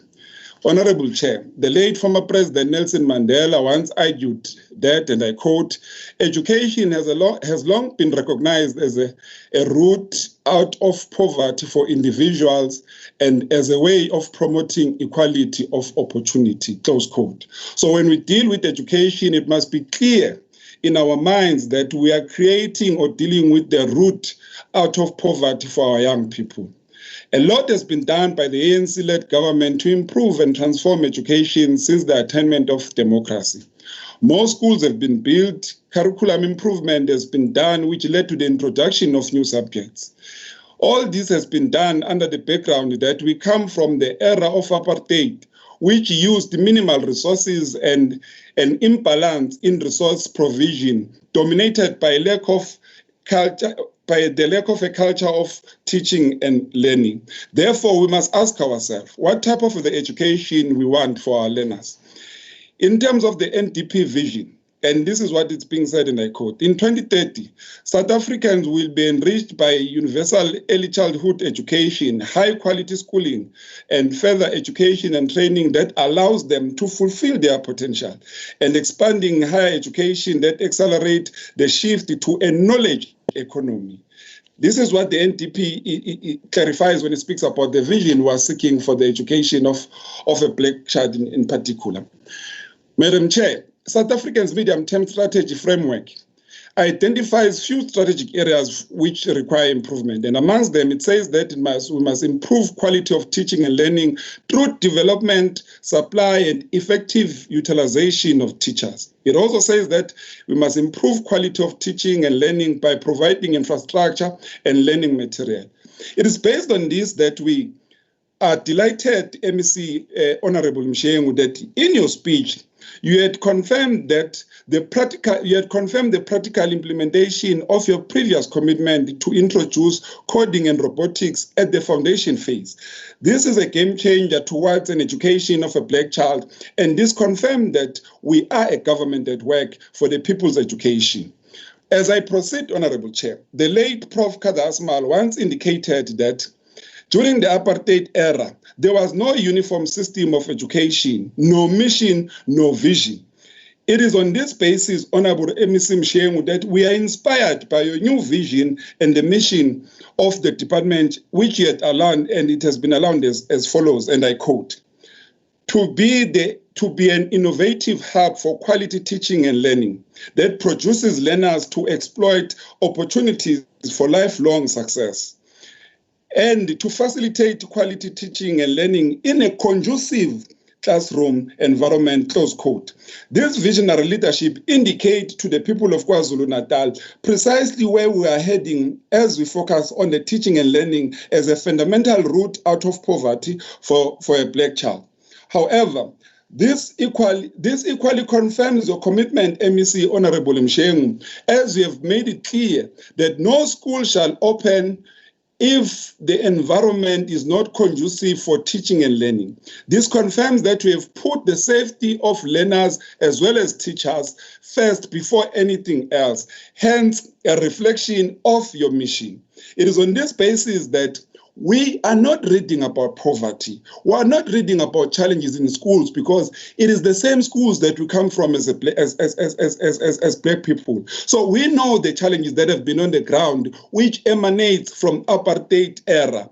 We know what the government has done to also try and deal with all those challenges. That is why we know it was you, MEC, was in the forefront to ensure that schools do adhere to non-negotiables, which are demanded by unions for them to go back to school. We know that it was you, MEC, was on the ground to ensure that schools receive waters. You were there to ensure that schools receive PPEs. You were there to ensure that the learning environment becomes conducive and safe for learners as well as teachers. We're here to say to learners and teachers and as well as parents, none of us have been here before. None of us have traveled in this route before. But we know that united together in a common cause towards a people's education, we shall be able to ensure that we deal with all the necessary challenges in providing the necessities to create a conducive environment for teaching and learning. It is on this basis that we want to remind you, Honorable MEC, what was said by the former Deputy President of the ANC, President Kgalema Motlanthe, and I quote, this is what he said, as a general rule in politics, victory always goes to those with the clearest understanding of what the next step is. If you embark on any campaign without working out what the next step is, you are inviting defeat, close quote. We can assure our people that it's only the ANC-led government that has a clearest understanding of what the next step is as we navigate through COVID-19. It is the ANC-led government, MEC, who knows what the next step is. Hence, they have been articulating very clearly how we're going to improve teaching and learning. We must applaud you, Honorable MEC, for fundamentally defining the role of education in terms of understanding why do we have the Department of Education, which precisely is about teaching and learning. Therefore, no one can accuse you or any ANC-led government of not understanding what is expected of it. No one can accuse us of not taking enough steps to ensure that we create a conducive environment for teaching and learning. We have heard the calls of parents and we have made them halfway through to ensure that the environment that will be receiving their children is safer, is clean. It is on this basis that we are confident that your call that you have continuously made that there will be no school that will be reopened unless the environment is conducive, you still maintain it. And that is why we also, as an ANC-led government and the Portfolio Committee of Education, we still affirm that call. As I conclude, Honorable Chair, let me end by saying that just like the generation of 1944, which had called for the freedom in their lifetime, and the generation of today who's calling for economic freedom in their lifetime, which education must be at the center of it, we are saying to the MEC of Education, this is indeed a people's education budget. Hence, we support it as the ANC, but continue to also deal with all these non-negotiables that have been demanded to ensure that by the time we open schools, indeed, everything all is well. We've seen water tank. We've seen how the seating arrangement has been made to ensure that it accommodates the self-distancing that must be adhered to in schools. So indeed, we're not speaking from an ill-informed position because we've been there on the ground. We've monitored these things. We know what we're talking about and want to assure our people that we will be there even on Monday. We will walk with you through this journey. We know that none of us has been there, but we shall overcome because indeed we are promising you a better tomorrow than today. I thank you, Chairperson. Thank you, Honorable Member. On the speakers list, we have Honorable M.E. Phakathi, who are supposed to debate for 3 minutes. I've since received an apology that Honorable Phakathi won't be participating in this debate. We will then proceed to Honorable S.E. Manqele. Honorable S.E. Manqele has got 3 minutes. I have also received an apology that he is away attending a funeral and he won't be able to participate in this debate. I will then proceed to Honorable A.G. Mapena, who have got 8 minutes. Thank you, Chairperson. Greetings to the Speaker, the MEC KwaZulu-Natal, the Chairperson, honorable members in the virtual house, and our live streaming guests. The manner that the ANC-led government has handled the pandemic we face can only be described by borrowing from the Professor Nell's virtues of leadership, which are love, power, and anxieties. These virtues of leadership have been displayed by the President Cyril Ramaphosa, the ministers, our Premier Sihlazi Galala, and the MECs. Our president used his power to protect our people by his timeless lockdown call. He used his power for collaborative efforts with his executives, health experts, industries, and all citizens to come up with the best South African tailored alert levels for the protection of our people. The president did this because of his compassion and love for South Africa and her people. It was, of course, with positive anxieties that decisions needed to be made. The anxiety that looked to seeking new knowledge and new ways of navigating the circumstance we find ourselves in. The same anxieties that kept MEC Mshengu and his department up and working around the clock to ensure it's all systems go for progress in the new normal. These positive anxieties were experienced by affected stakeholders, particularly parents, anxious to be reassured about the safety of their children, and positive anxieties of wanting to ensure that their children were not held back by uncertainty, but navigating forward with maximum mitigation. These are the virtues of leadership we have all experienced, and the international community has applauded South Africa for. The message from the President is loud and clear, and we believe we shall overcome. Chairperson, the sentiments of MEC from his maiden budget speech emphasized how disproportionate the budget allocation was to the needs and demands of education. The KwaZulu-Natal Department of Education's annual budget is 57.2 billion.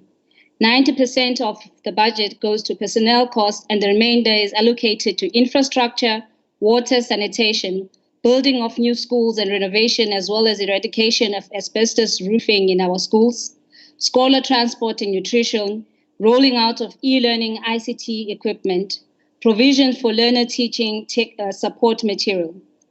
The budget coverage of 10% reflects financial prudence on how scarce resource can be utilized or is utilized.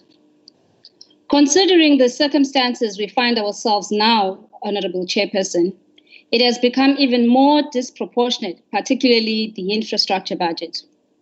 Whilst grappling with a budget that is disproportionate to the demands, the department found itself faced with yet another challenge, a human-made challenge, the challenge of vandalism. The department reported that more than 467 schools had been vandalized. This be theft, an expression of frustration by the community about the delayed services, and the general culture of learners themselves. This is of great concern.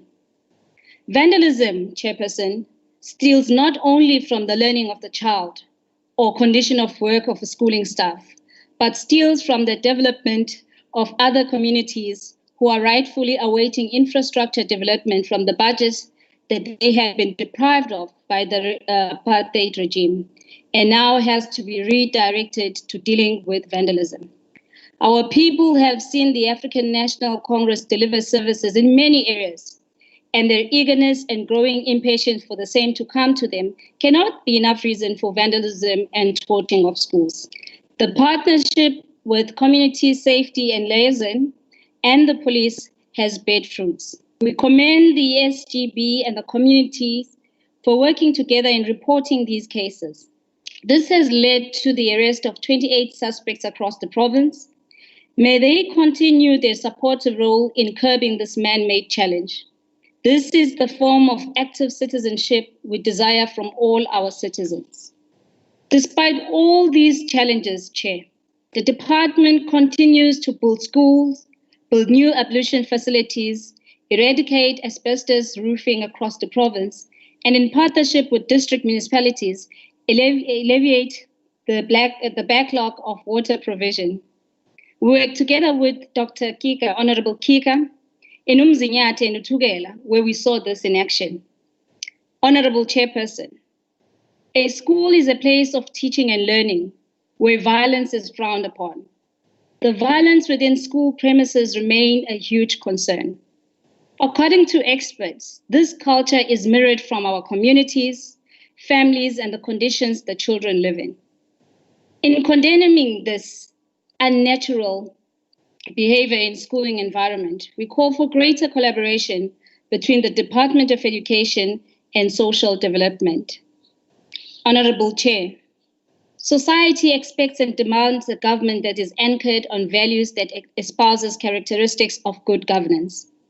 In keeping to these values, the ANC-led government prides itself of being the proponent of good governance and public accountability as spelled out in its manifesto. Honorable members, let us be inspired by Istwalande, the late Ubabu Themba Herikwal, who would have turned 100 this year in July. A teacher in school, a political teacher in prison.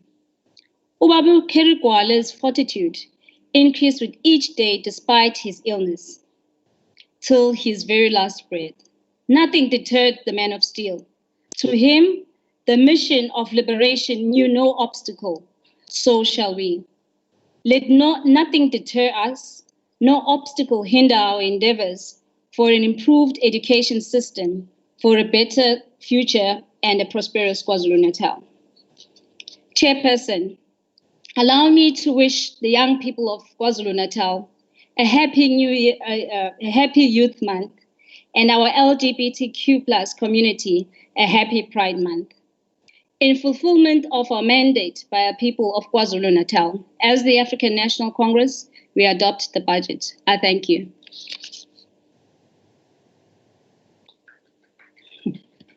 Thank you, Honorable Member. We now have the next speaker, Honorable Kika. Honorable Kika, if you are coming back, you have got 4 minutes. Thank you, Madam Chairperson. So I'm going to come back to the topic of the teacher unions, who we believe are leading the MEC and his department by their nose. And I'm going to repeat that they've publicly issued a verdict saying that schools are not ready and they will still be checking, but it's very likely that they will not return to school on Monday. So the MEC must tell us. He was announcing the other day that 4,300 schools are ready. Are the others ready, or the 6,200? And what steps are being urgently taken? And we've advised him how to deal with this through the Schools Evaluation Authority in the past. But where his comrades in the Western Cape are not cooperating because this has worn them thin. In fact, as the honorable members know, that the Western Cape was not just ready on Monday, they are actually open on the gazetted date. Here, our fate remains uncertain. And what will we be doing? Worse still, the SACP in this house has backed the thuggery of the unions that I've heard have been dragging teachers out of schools in the eThekwini area and threatening violence to those who have been there. Honorable Sibia, perhaps you can talk about it since that's your home, your political home. It is better that everyone knows which schools are ready. So we want to see a list of it and we want it to be made public.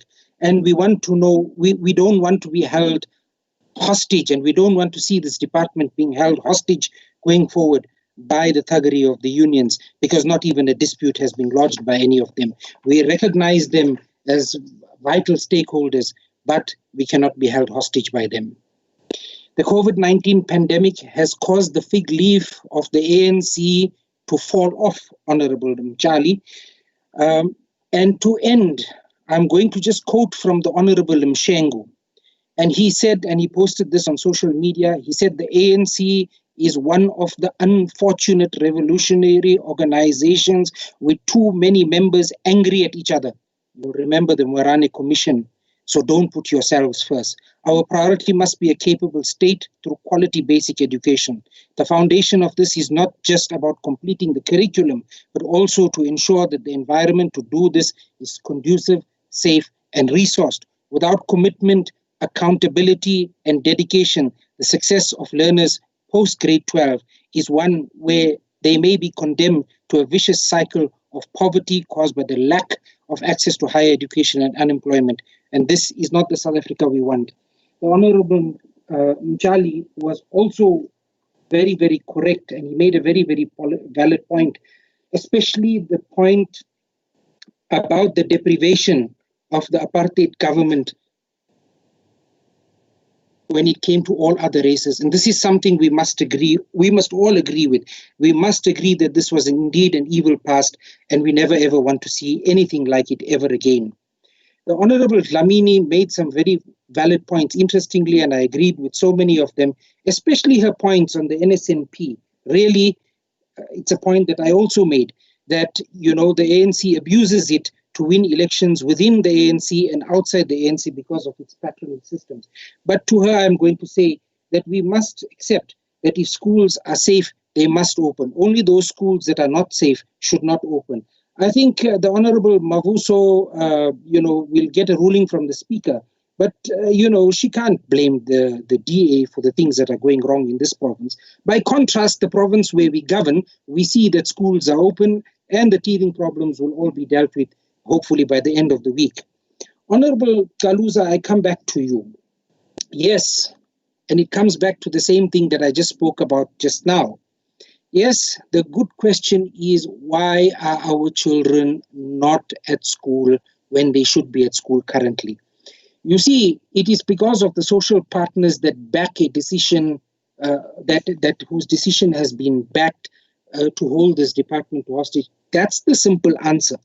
The thing is, there was the issue raised about the province where the Democratic Alliance governs, and we were asked, why are you opening when the other provinces are closed? Well, you don't flatten the other tire, the only functional tire, if all the other 4 tires on a car are working. And so I don't think that argument that was raised in public, has any validity in it. Thank you, Madam Chairperson. I see my time is up. Thank you, Honourable Member. We'll now have Honourable M. Kaula. Yeah. For 7 minutes. Yeah. Honorable Chairperson, Honorable MEC, Honorable Members, It is ironical that this education budget debate is taking place virtually because Parliament authorities are scared of the dangers of COVID-19. Yet, educators and learners are expected to be physically present in schools. Looking back 44 years ago, at the 1976 Students' Uprising, one has to appreciate the important role that the students of the time contributed towards the liberation of the oppressed black majority. Whilst the IFP regrets that lives were lost, the IFP salutes the many young South Africans who dared the barrels of the apartheid guns to voice their rejection of imposing Afrikaans as the medium of instruction in all schools in the country. One is proud to say that as the IFP, we were there, and we are still standing today to the same principles of freedom of choice, liberty, and the will of the people. When the popular slogan of Liberation Now, Education Later was coined and was made the norm of the day by Osbani Bani, the IFP stood firm on its slogan of Education for Liberation.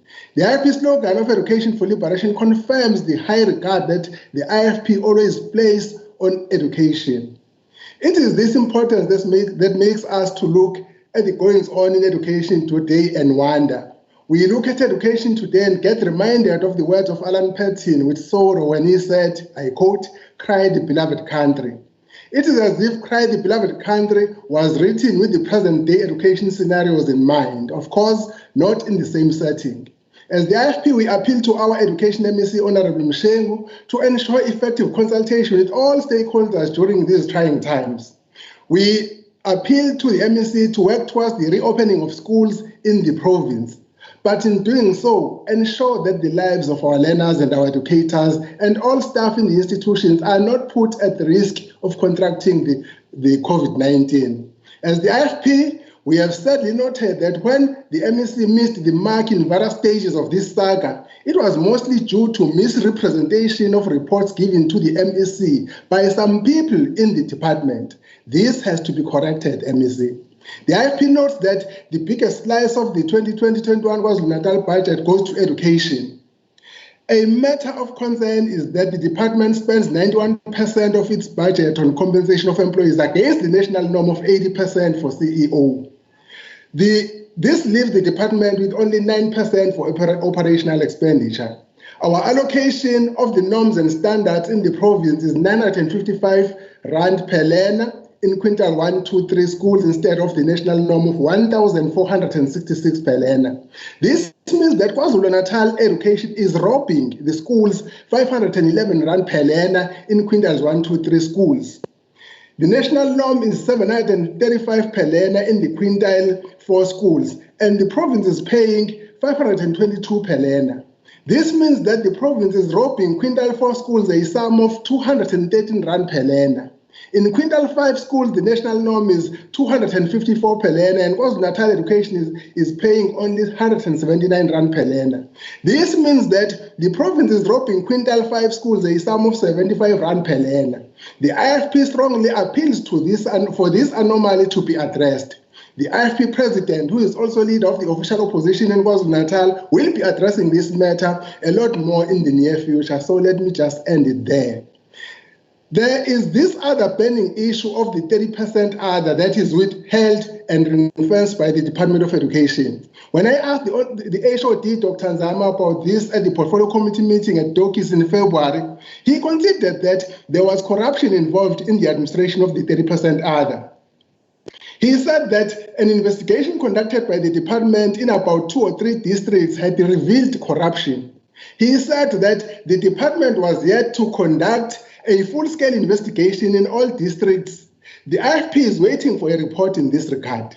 This means that for quintiles 1, 2, and 3 schools, from the 955 Rand allocation, schools are further robbed another 287 Rand per learner. The quintile 4 schools, from the 522 allocation, schools are further robbed another 157 Rand per learner. Honorable Chairperson, the infrastructure in many schools in the province, especially the rural and township schools, still remains bad for the province to achieve equality in education. This is why it is in order that one has to commend the efforts of the matric class of 2019 for their remarkable achievement of 81.3% pass rate. The development gap between the previously advantaged and the previously disadvantaged schools is still huge. It thus does not make sense that the infrastructure grant for the province in education has been reduced from 2.5 billion to 2.3 billion in 2020-21. It remains a matter of great concern that while so many schools in the province still struggle with poor sanitation facilities, yet the eradication of pit toilets in KwaZulu-Natal education remains a partially funded program instead of being fully funded. The President of South Africa, in his State of the Nation address in 2019, announced the immediate migration of grade R from social development to education. But in 2020-21 budget, this migration still remains an unfunded mandate. This means that it is not going to happen. As usual, the announcement was just one of those many electionary promises. When some employees leave the department through retirement or resignation, the department sometimes continues to pay them salaries even though they are no longer employed by the department. This has resulted in irregular payments. Honorable MEC, one hears stories about how your comrades in the ANC Youth League demanded to be given tenders in the NSNP. Can you clear the air, MEC, and take this House into confidence and confirm that processes in this regard were above board? Can you also clear the air with regard to COVID-19 programs? No wonder these many glitches in the delivery of COVID-19 materials. Can you also clear the air in that regard? Honorable MEC, there doesn't seem to be consistency with the calculation of the PPN in this province. From the report that one has of the schools visited during the school functionality program at the beginning of the year, there are a lot of ambiguities. Some schools are oversupplied, other schools are undersupplied. The IFP appeals that before jumping to closing the so-called non-viable schools, the department should first consider the issue of reviewing PPN calculation. Uchaba, I thank you, Chair. Honorable members, we now have the last speaker to debate.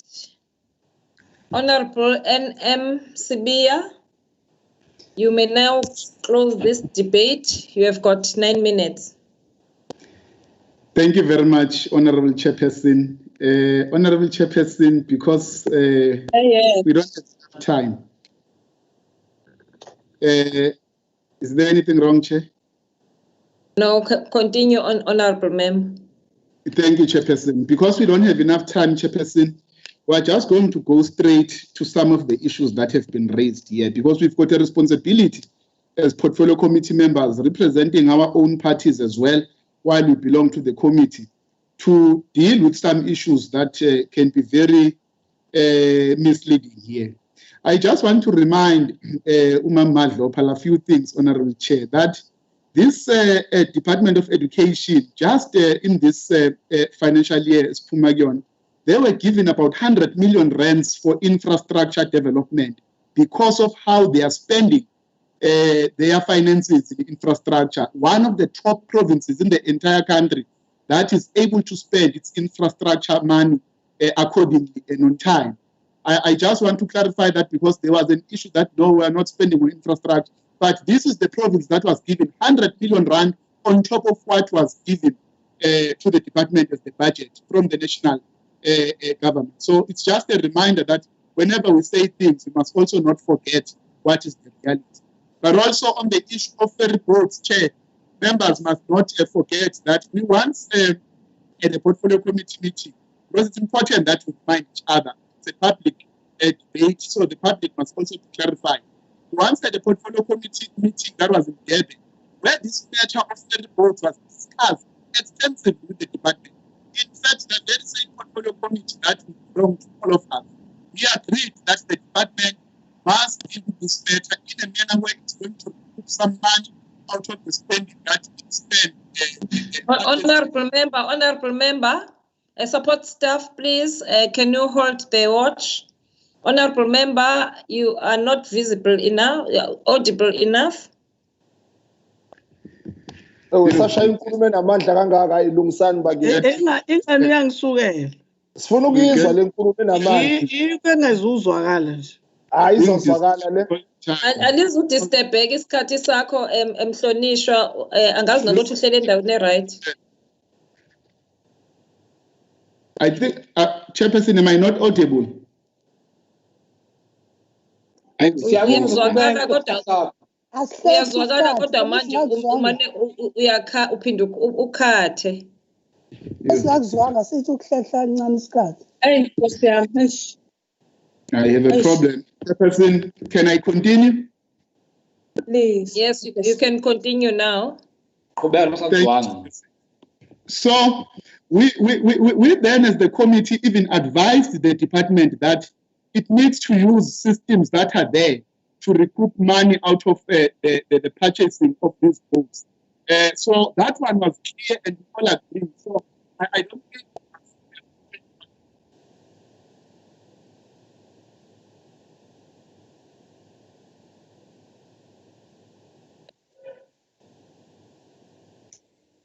Chair, we can't hear. Honorable, we can't hear our chairperson. Because it's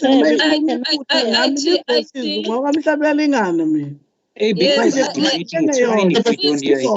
Honorable members, It's fine if we don't hear him, but he's debating. Order, honorable members, order. Speech. Fire. IT Chair is debating now, he's not the chair, so it's fine if we don't hear him. Maybe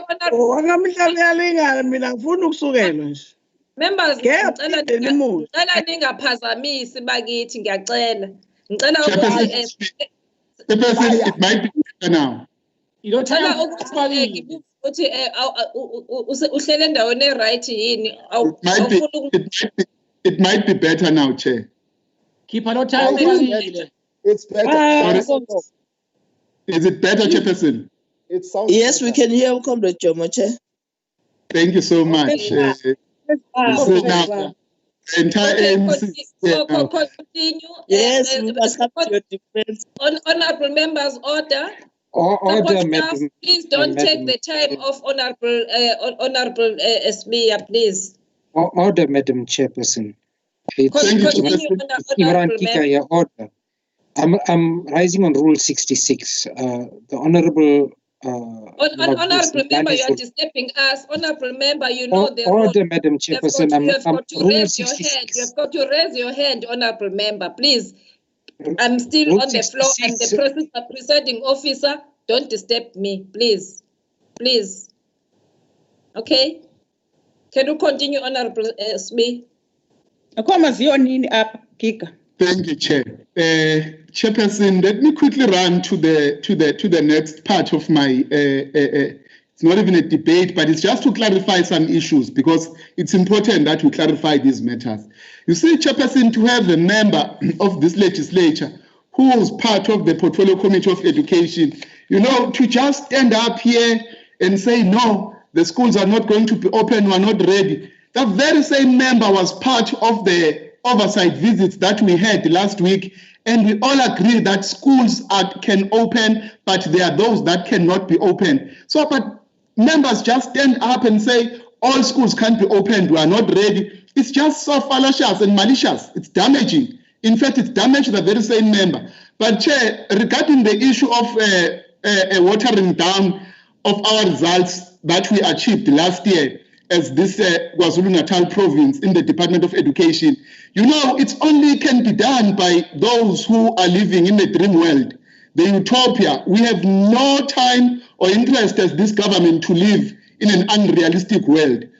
Everyone out there knows very well in this province how this ANC government, this department has moved mountains to change the lives of our people and making sure that they access quality education and making sure that it's accessible, but also it's quality. Today, Chairperson, if I can make a very practical example of what I'm talking about, because we must also be pragmatic in what we are saying. Today, where I'm seated, Chairperson, I'm seated in Ward 2, in Engutu, Esluchane, where in 1994, Chairperson, there was not a single person with a degree qualification. Remember, there were governments before, but there was not a single person with a qualification, a degree qualification. But today, in the very same word, we can talk about chartered accountants that we have, but Chair, just to narrow it down, this year, we've got 4 doctors who qualified and graduated, produced by this system of education under the ANC government, under the ANC government in KwaZulu-Natal, under this Department of Education and Health as well. 4 doctors in 1 ward in 1 year. What more do you want?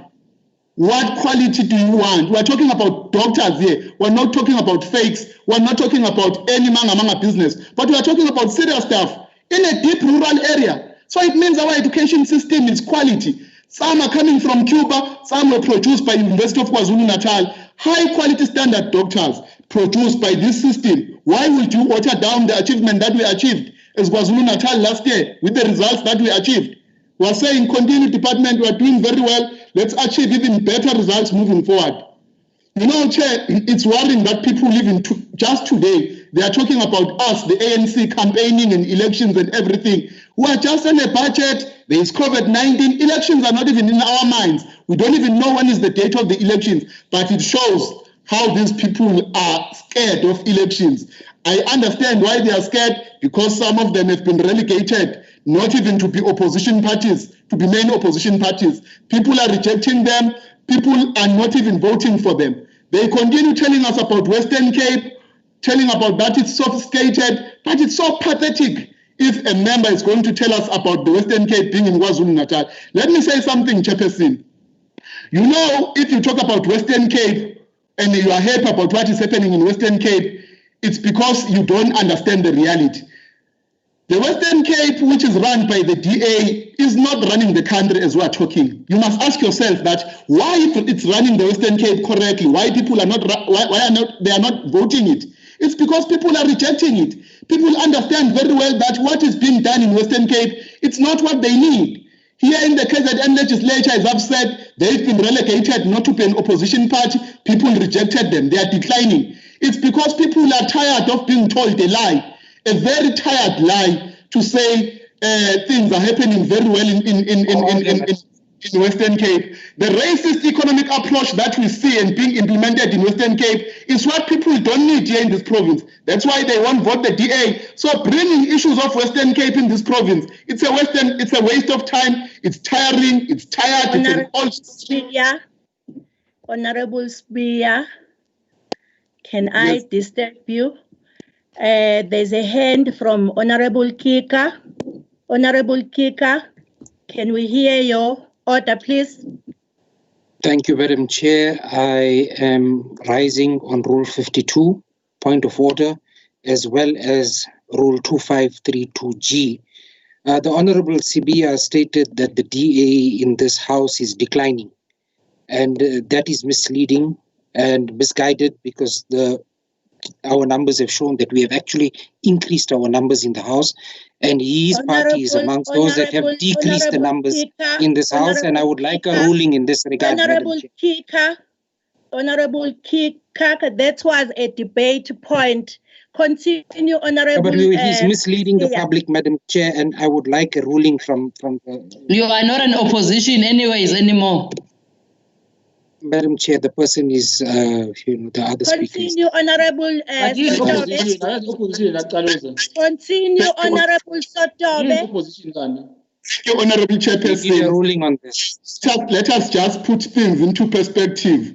The numbers of the DA in this province are declining, but also they are no longer the main opposition in the House in this legislature of KwaZulu-Natal. They are being rejected. That one we emphasize, being rejected. People don't see them as an option. Instead, IFP is now the main opposition in this province. So that is clear. It can't be objected to, Honorable Chairperson. But you've got to talk about your own losses, man. The DA opened schools in Western Cape, Honorable Chairperson, on Monday. It's so sad that, Honorable Chairperson, in many black township schools, learners had to be returned back to their homes because there was no PPE in their schools. But when you go to affluent areas, there was no such, because the DA and its racist economic pattern and how it develops Western Cape, it showed even on Monday, just this week under COVID-19, they are doing the very same method of isolating black people, where we are saying black life matters, black people matters, but to the DA, blacks don't matter. We've got evidence to that. Honorable Chairperson, it's amazing that today we see the EFF having so much energy. Very interesting. One advantage about the EFF, Honorable Chair, is that they have space to say anything negative, find faults, and criticize without even having anything to offer. That is a solution. In this province, all they do is to sensationalize everything without any solution. I'm amazed that today they are so vocal and very much criticizing. In fact, in the committee chair, if I can tell you, their participation is non-existent. Honorable Sotobe, can we listen to Honorable Kika again? Honorable Kika? Honorable Chairperson, the Honorable Sibia says he has evidence that schools Again, without people Honorable open. Kika, Rule you are 52, out of 52. order. You are delaying the House. No, Continue, there's no, and we have evidence to the contrary. Sotobe. There's no such Continue, thing. Honorable Sotobe, with an added minute for your time wasted. Thank you, Chairperson. Thank you, Chair. The EFF is always quiet in the portfolio committee. So today, siyabawangela ubhalela esi speech bawubabhalela sizwele bekhuluma ngoLenin, we didn't know they can even go.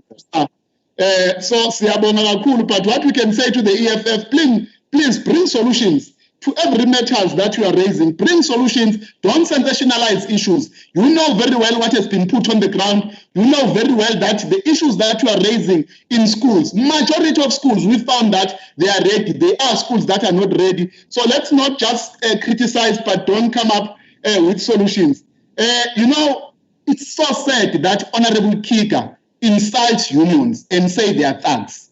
When a member goes out in a public debate like this one and say unions are thugs, the very same unions that have got a serious responsibility, being a serious stakeholder in the department, and then you go out and insult millions and millions of members that belongs to the unions in this province. I think unions must really relook on the relationship, if there is any that is having a relationship with the DA, the very same DA that is capable of insulting all the educators in this province, all the personnel staff that is belonging to the department, in the non-teaching staff and office-based staff, calling them thugs. Because once you insult unions, you are insulting everyone who's belonging to the union. It's such a lack of politics, it's such a lack of thinking that tells us that the DA, we don't matter, the DA doesn't care about workers. To the DA, it's all about them. It's all about what they seek to achieve. But they don't care about the well-being of the people. They don't care about the well-being of the workers. So we're saying it's such character that makes the DA to decline in this province. It's such character that makes the DA not to be elected by the people of this province. So, Chairperson, we want to say to the MEC of Education, please focus in opening the agricultural schools. It's very important to all of us because we're saying agriculture is one of the biggest employer of people in this country or in the world. So it's going to help us to make sure that the sustainability of our food security in the province is maintained and solidified. We want to say to the MEC, continue with that program of making sure that our schools, in particular agricultural schools, do get open. We get more of them in rural areas because it's going to help us a lot. We also want to advise the department to say, please, when it comes to Thank you, Honorable Member Sotobe. Your time is up. Thank you, Honorable Members. Afternoon.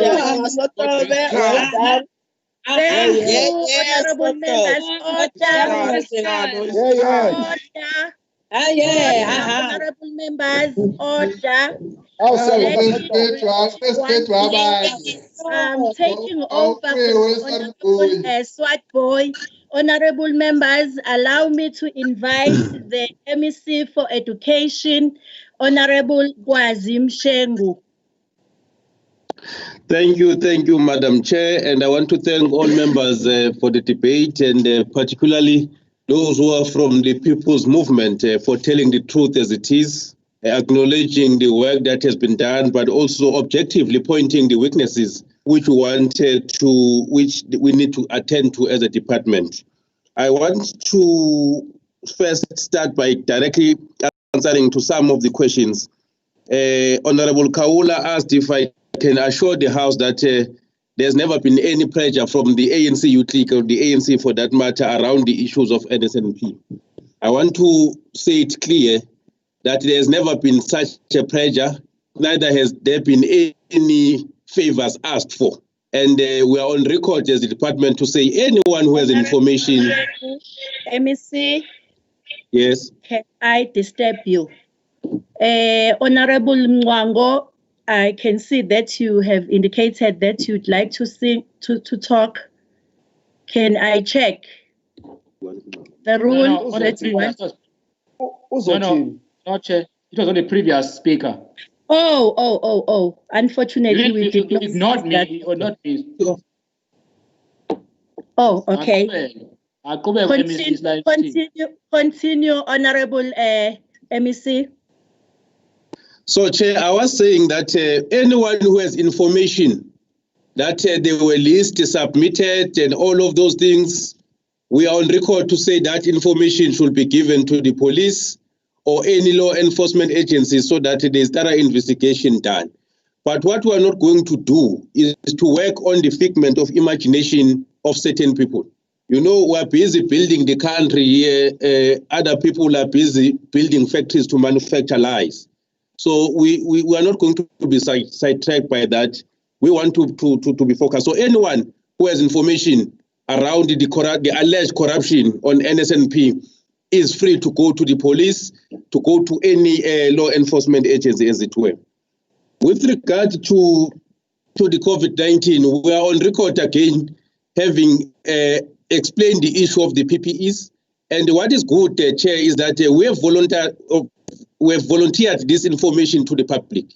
It was in an internal meeting where the issues of certain missing PPEs came out.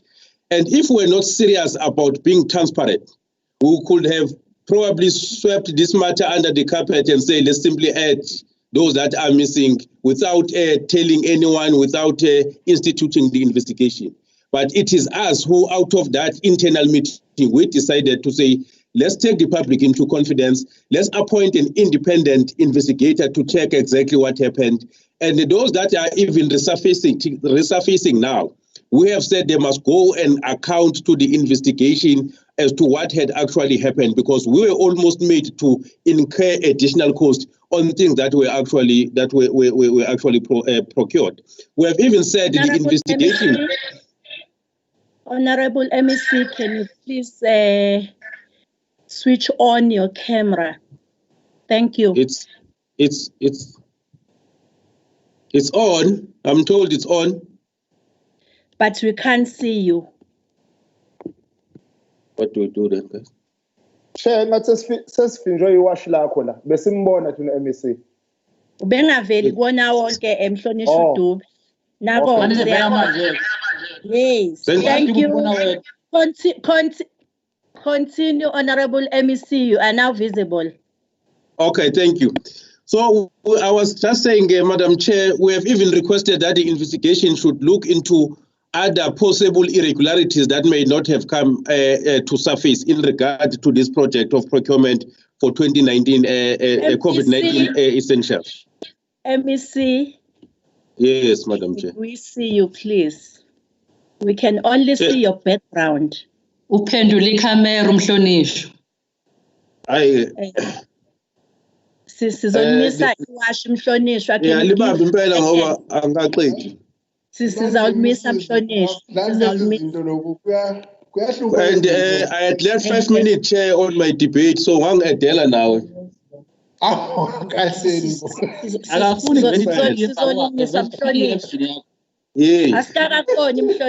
IT from education, please. Siphiza lo kuyiselfie MEC. Ngishaya iselfie. Yebo, buyisa ikamera ngakuwena. Hayi kunenje ukhethe la izithi ziyangisiza kodwa kumnyama kakhulu.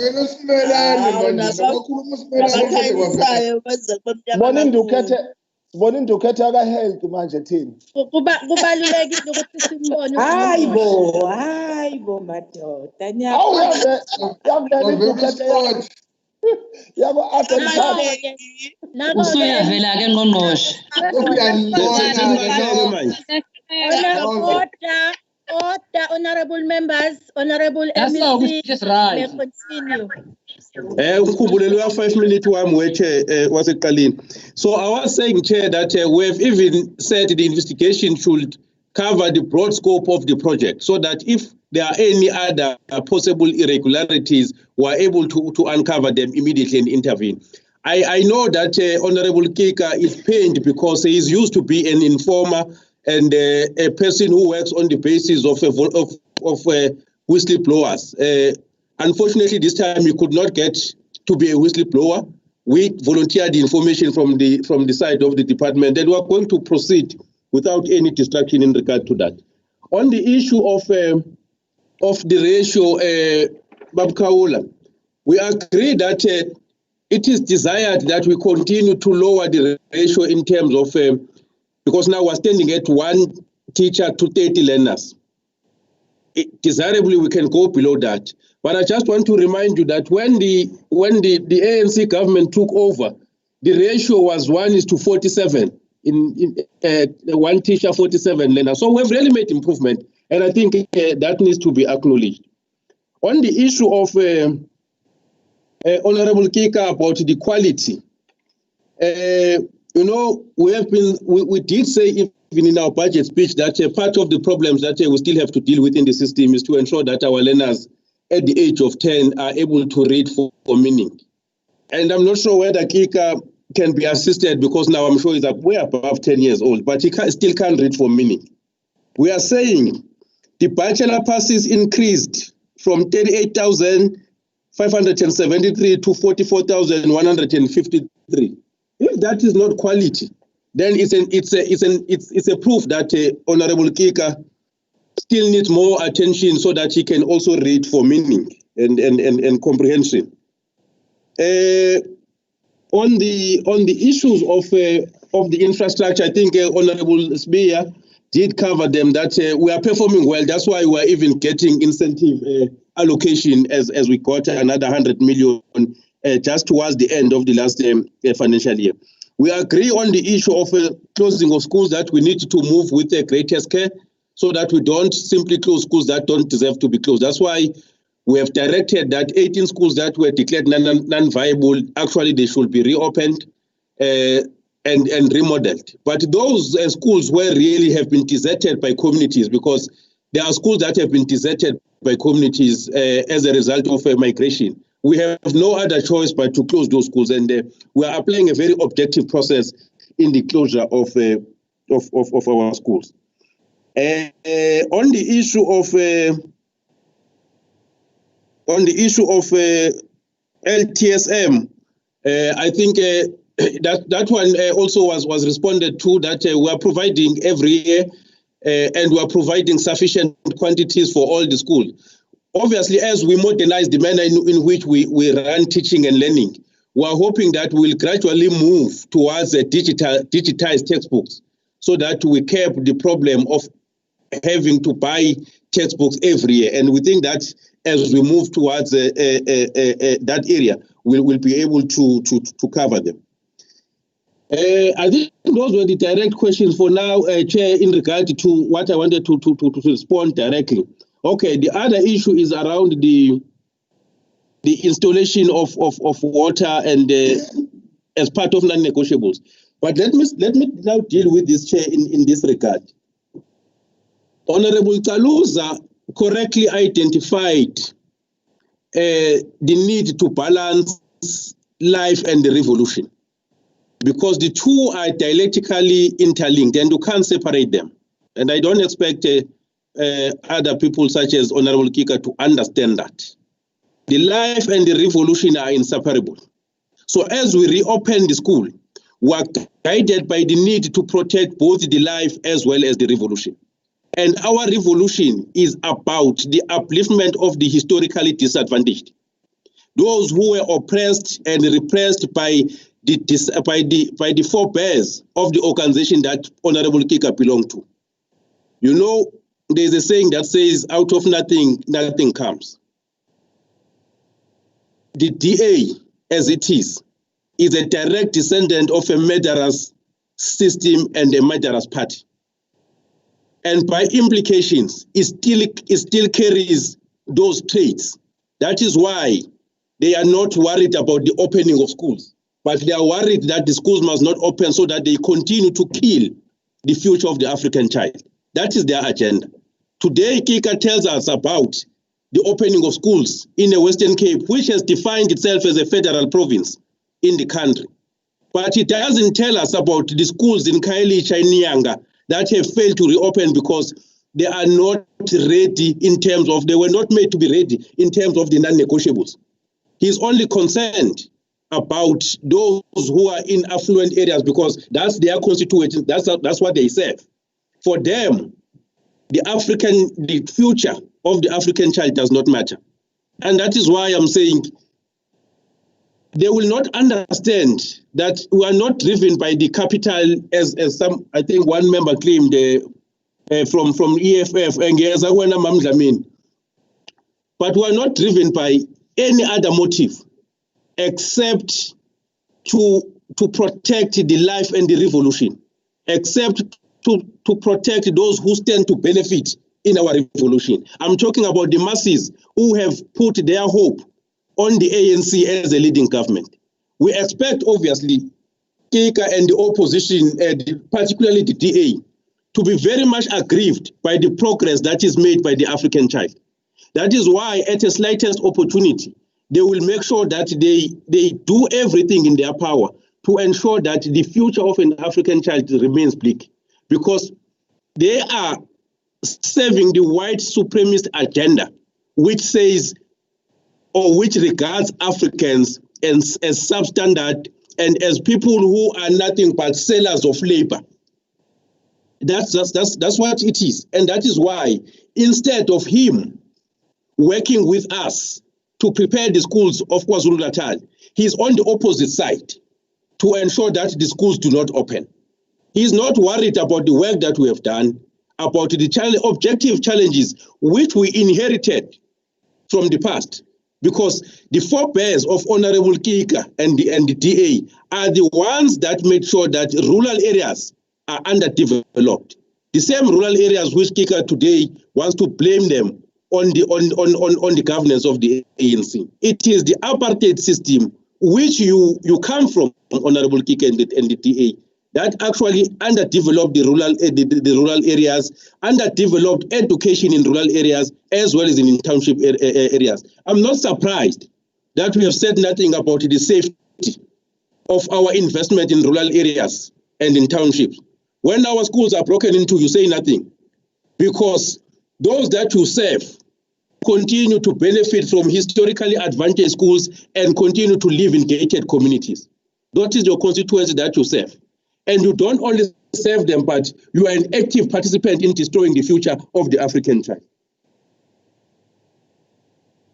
Mamdlamini, ngoba umdala angizosho kakhulu, kodwa nje ngiyacela ungaqhelelani neqiniso kakhulu. Ungami ngaphesheya kweqiniso ulibona. There is no truth in saying that the ANC is destroying the legacy of Herikwala. In fact, I can assure you that if Herikwala was alive today, he will be with us in the agenda to open the schools. Because for him, the quest was to uplift and equalize the life of all the human beings. We are saying we are anti-proletariat. Now, what is a proletariat? But let me help you. A proletariat is somebody who sells his labor for survival. And Herikwala was against the issue of class division in society. His agenda he was pursuing as a leading communist was for a classless society. A society where there will be no proletariat, a society where there will be no bourgeoisies. But everyone enjoys equality. And for the proletariat to develop, they need education. Definitely, Herikwala will be standing on our side to say schools must open. So, bakade abakubhalela ewe Mamdlamini ukuze bangakulimazi ngoba siyakuhlonipha umdala manje kuyafuna nje sikulekelele ekutheni sikuchazele lezi zinto as I'm explaining that we are saying we're an anti-proletariat. But what is in the benefit of the proletariat? What is in the benefit of the proletariat is that their kids must get education, equal education to those even who are historically disadvantaged. What is in the interest of the proletariat is that they must stop to be sellers of their labor for them to survive. What is in the interest of the proletariat is equality. And you can't get equality when you don't have learners who are skilled and educated. So it cannot be that when we want to protect the education of an African child, we are accused to be anti-proletariat. The issue of we are called, we are pushed to open the schools by the capital. I want to believe that I also wanted to say the capitalist. But what is a capitalist? A capitalist is somebody who owns the means of production. A capitalist is somebody who survives on the surplus, which is as a result of the exploitation of the proletariat. I don't own any means of production. I have no relations with people who own means of production. So I can't be pressured by the capitalist. So for future purposes, as they are, and avoid to enter into an ideological space which we are not familiar with. I want to say to comrades who have debated from the ANC side, we are the first to concede that there are many challenges we are facing in the education sector. Yes, we have not achieved everything that we want to achieve, but we have worked hard to make sure that at least we put the basic in place. Insofar as the school opening is concerned, there is no school in the province of KwaZulu-Natal. We have 6,140 schools, the biggest system in the country. But we're saying there is no school that will open without us making sure that it complies with all the non-negotiables. While we are saying that, we'll continue to work hard, and we are happy with the efforts that we are putting also to work with us in preparation of our schools, because what we have done, we have not went into oversight with prejudged or preconceived positions. We have went to oversight to ensure that you assist us where we could not have reached. We went to oversight to say if there are gaps, you will work with us to actually fill those gaps.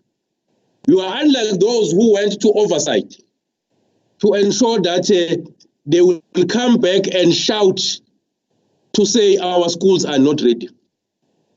Where we have found schools not to be ready, we have done an honorable thing to contact the department to say, can you send the PPEs there? Can you put water there? Can you put those things, and that all the non-negotiables? And that's what we're appealing for to all honorable members. If we politicize education, we're going to kill this nation. If we politicize education, we can only do so if really we are serving the agenda or other agendas that are not in sync with the progress of human being or humanity in South Africa. I want also to thank even some in the opposition parties, particularly Ubaba Ukwala and Ubaba Kaula, who have also worked with us even before COVID-19 to prepare certain schools so that they are also of quality standard. And that's what we're requesting to all honorable members.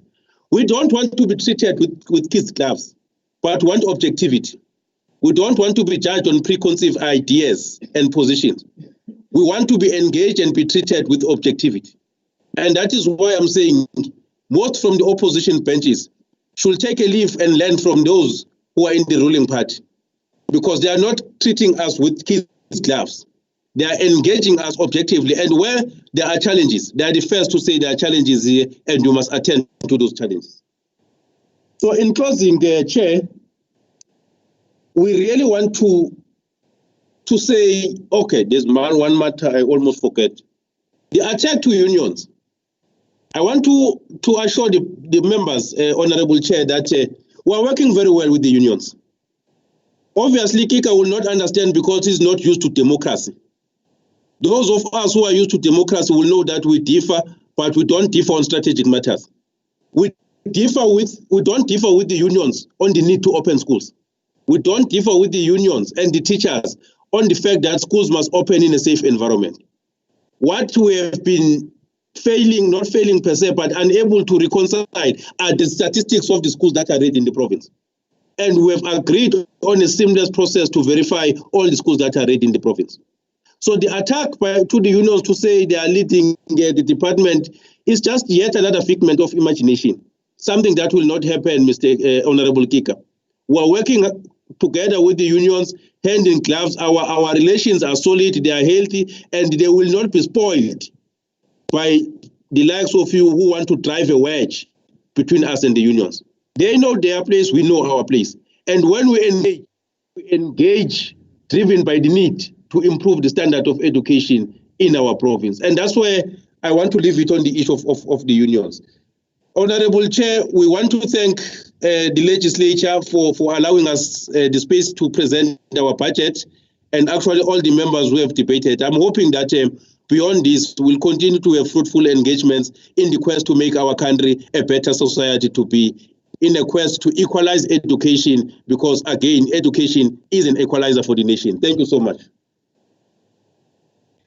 Thank you, Honorable Shengu. Honorable members, the budget debate is now adjourned. It will resume at 15 hours. The members are reminded to link in 10 minutes before. This is going to be Visual B. It will be Vote 13, Social Development. Thank you, honorable members.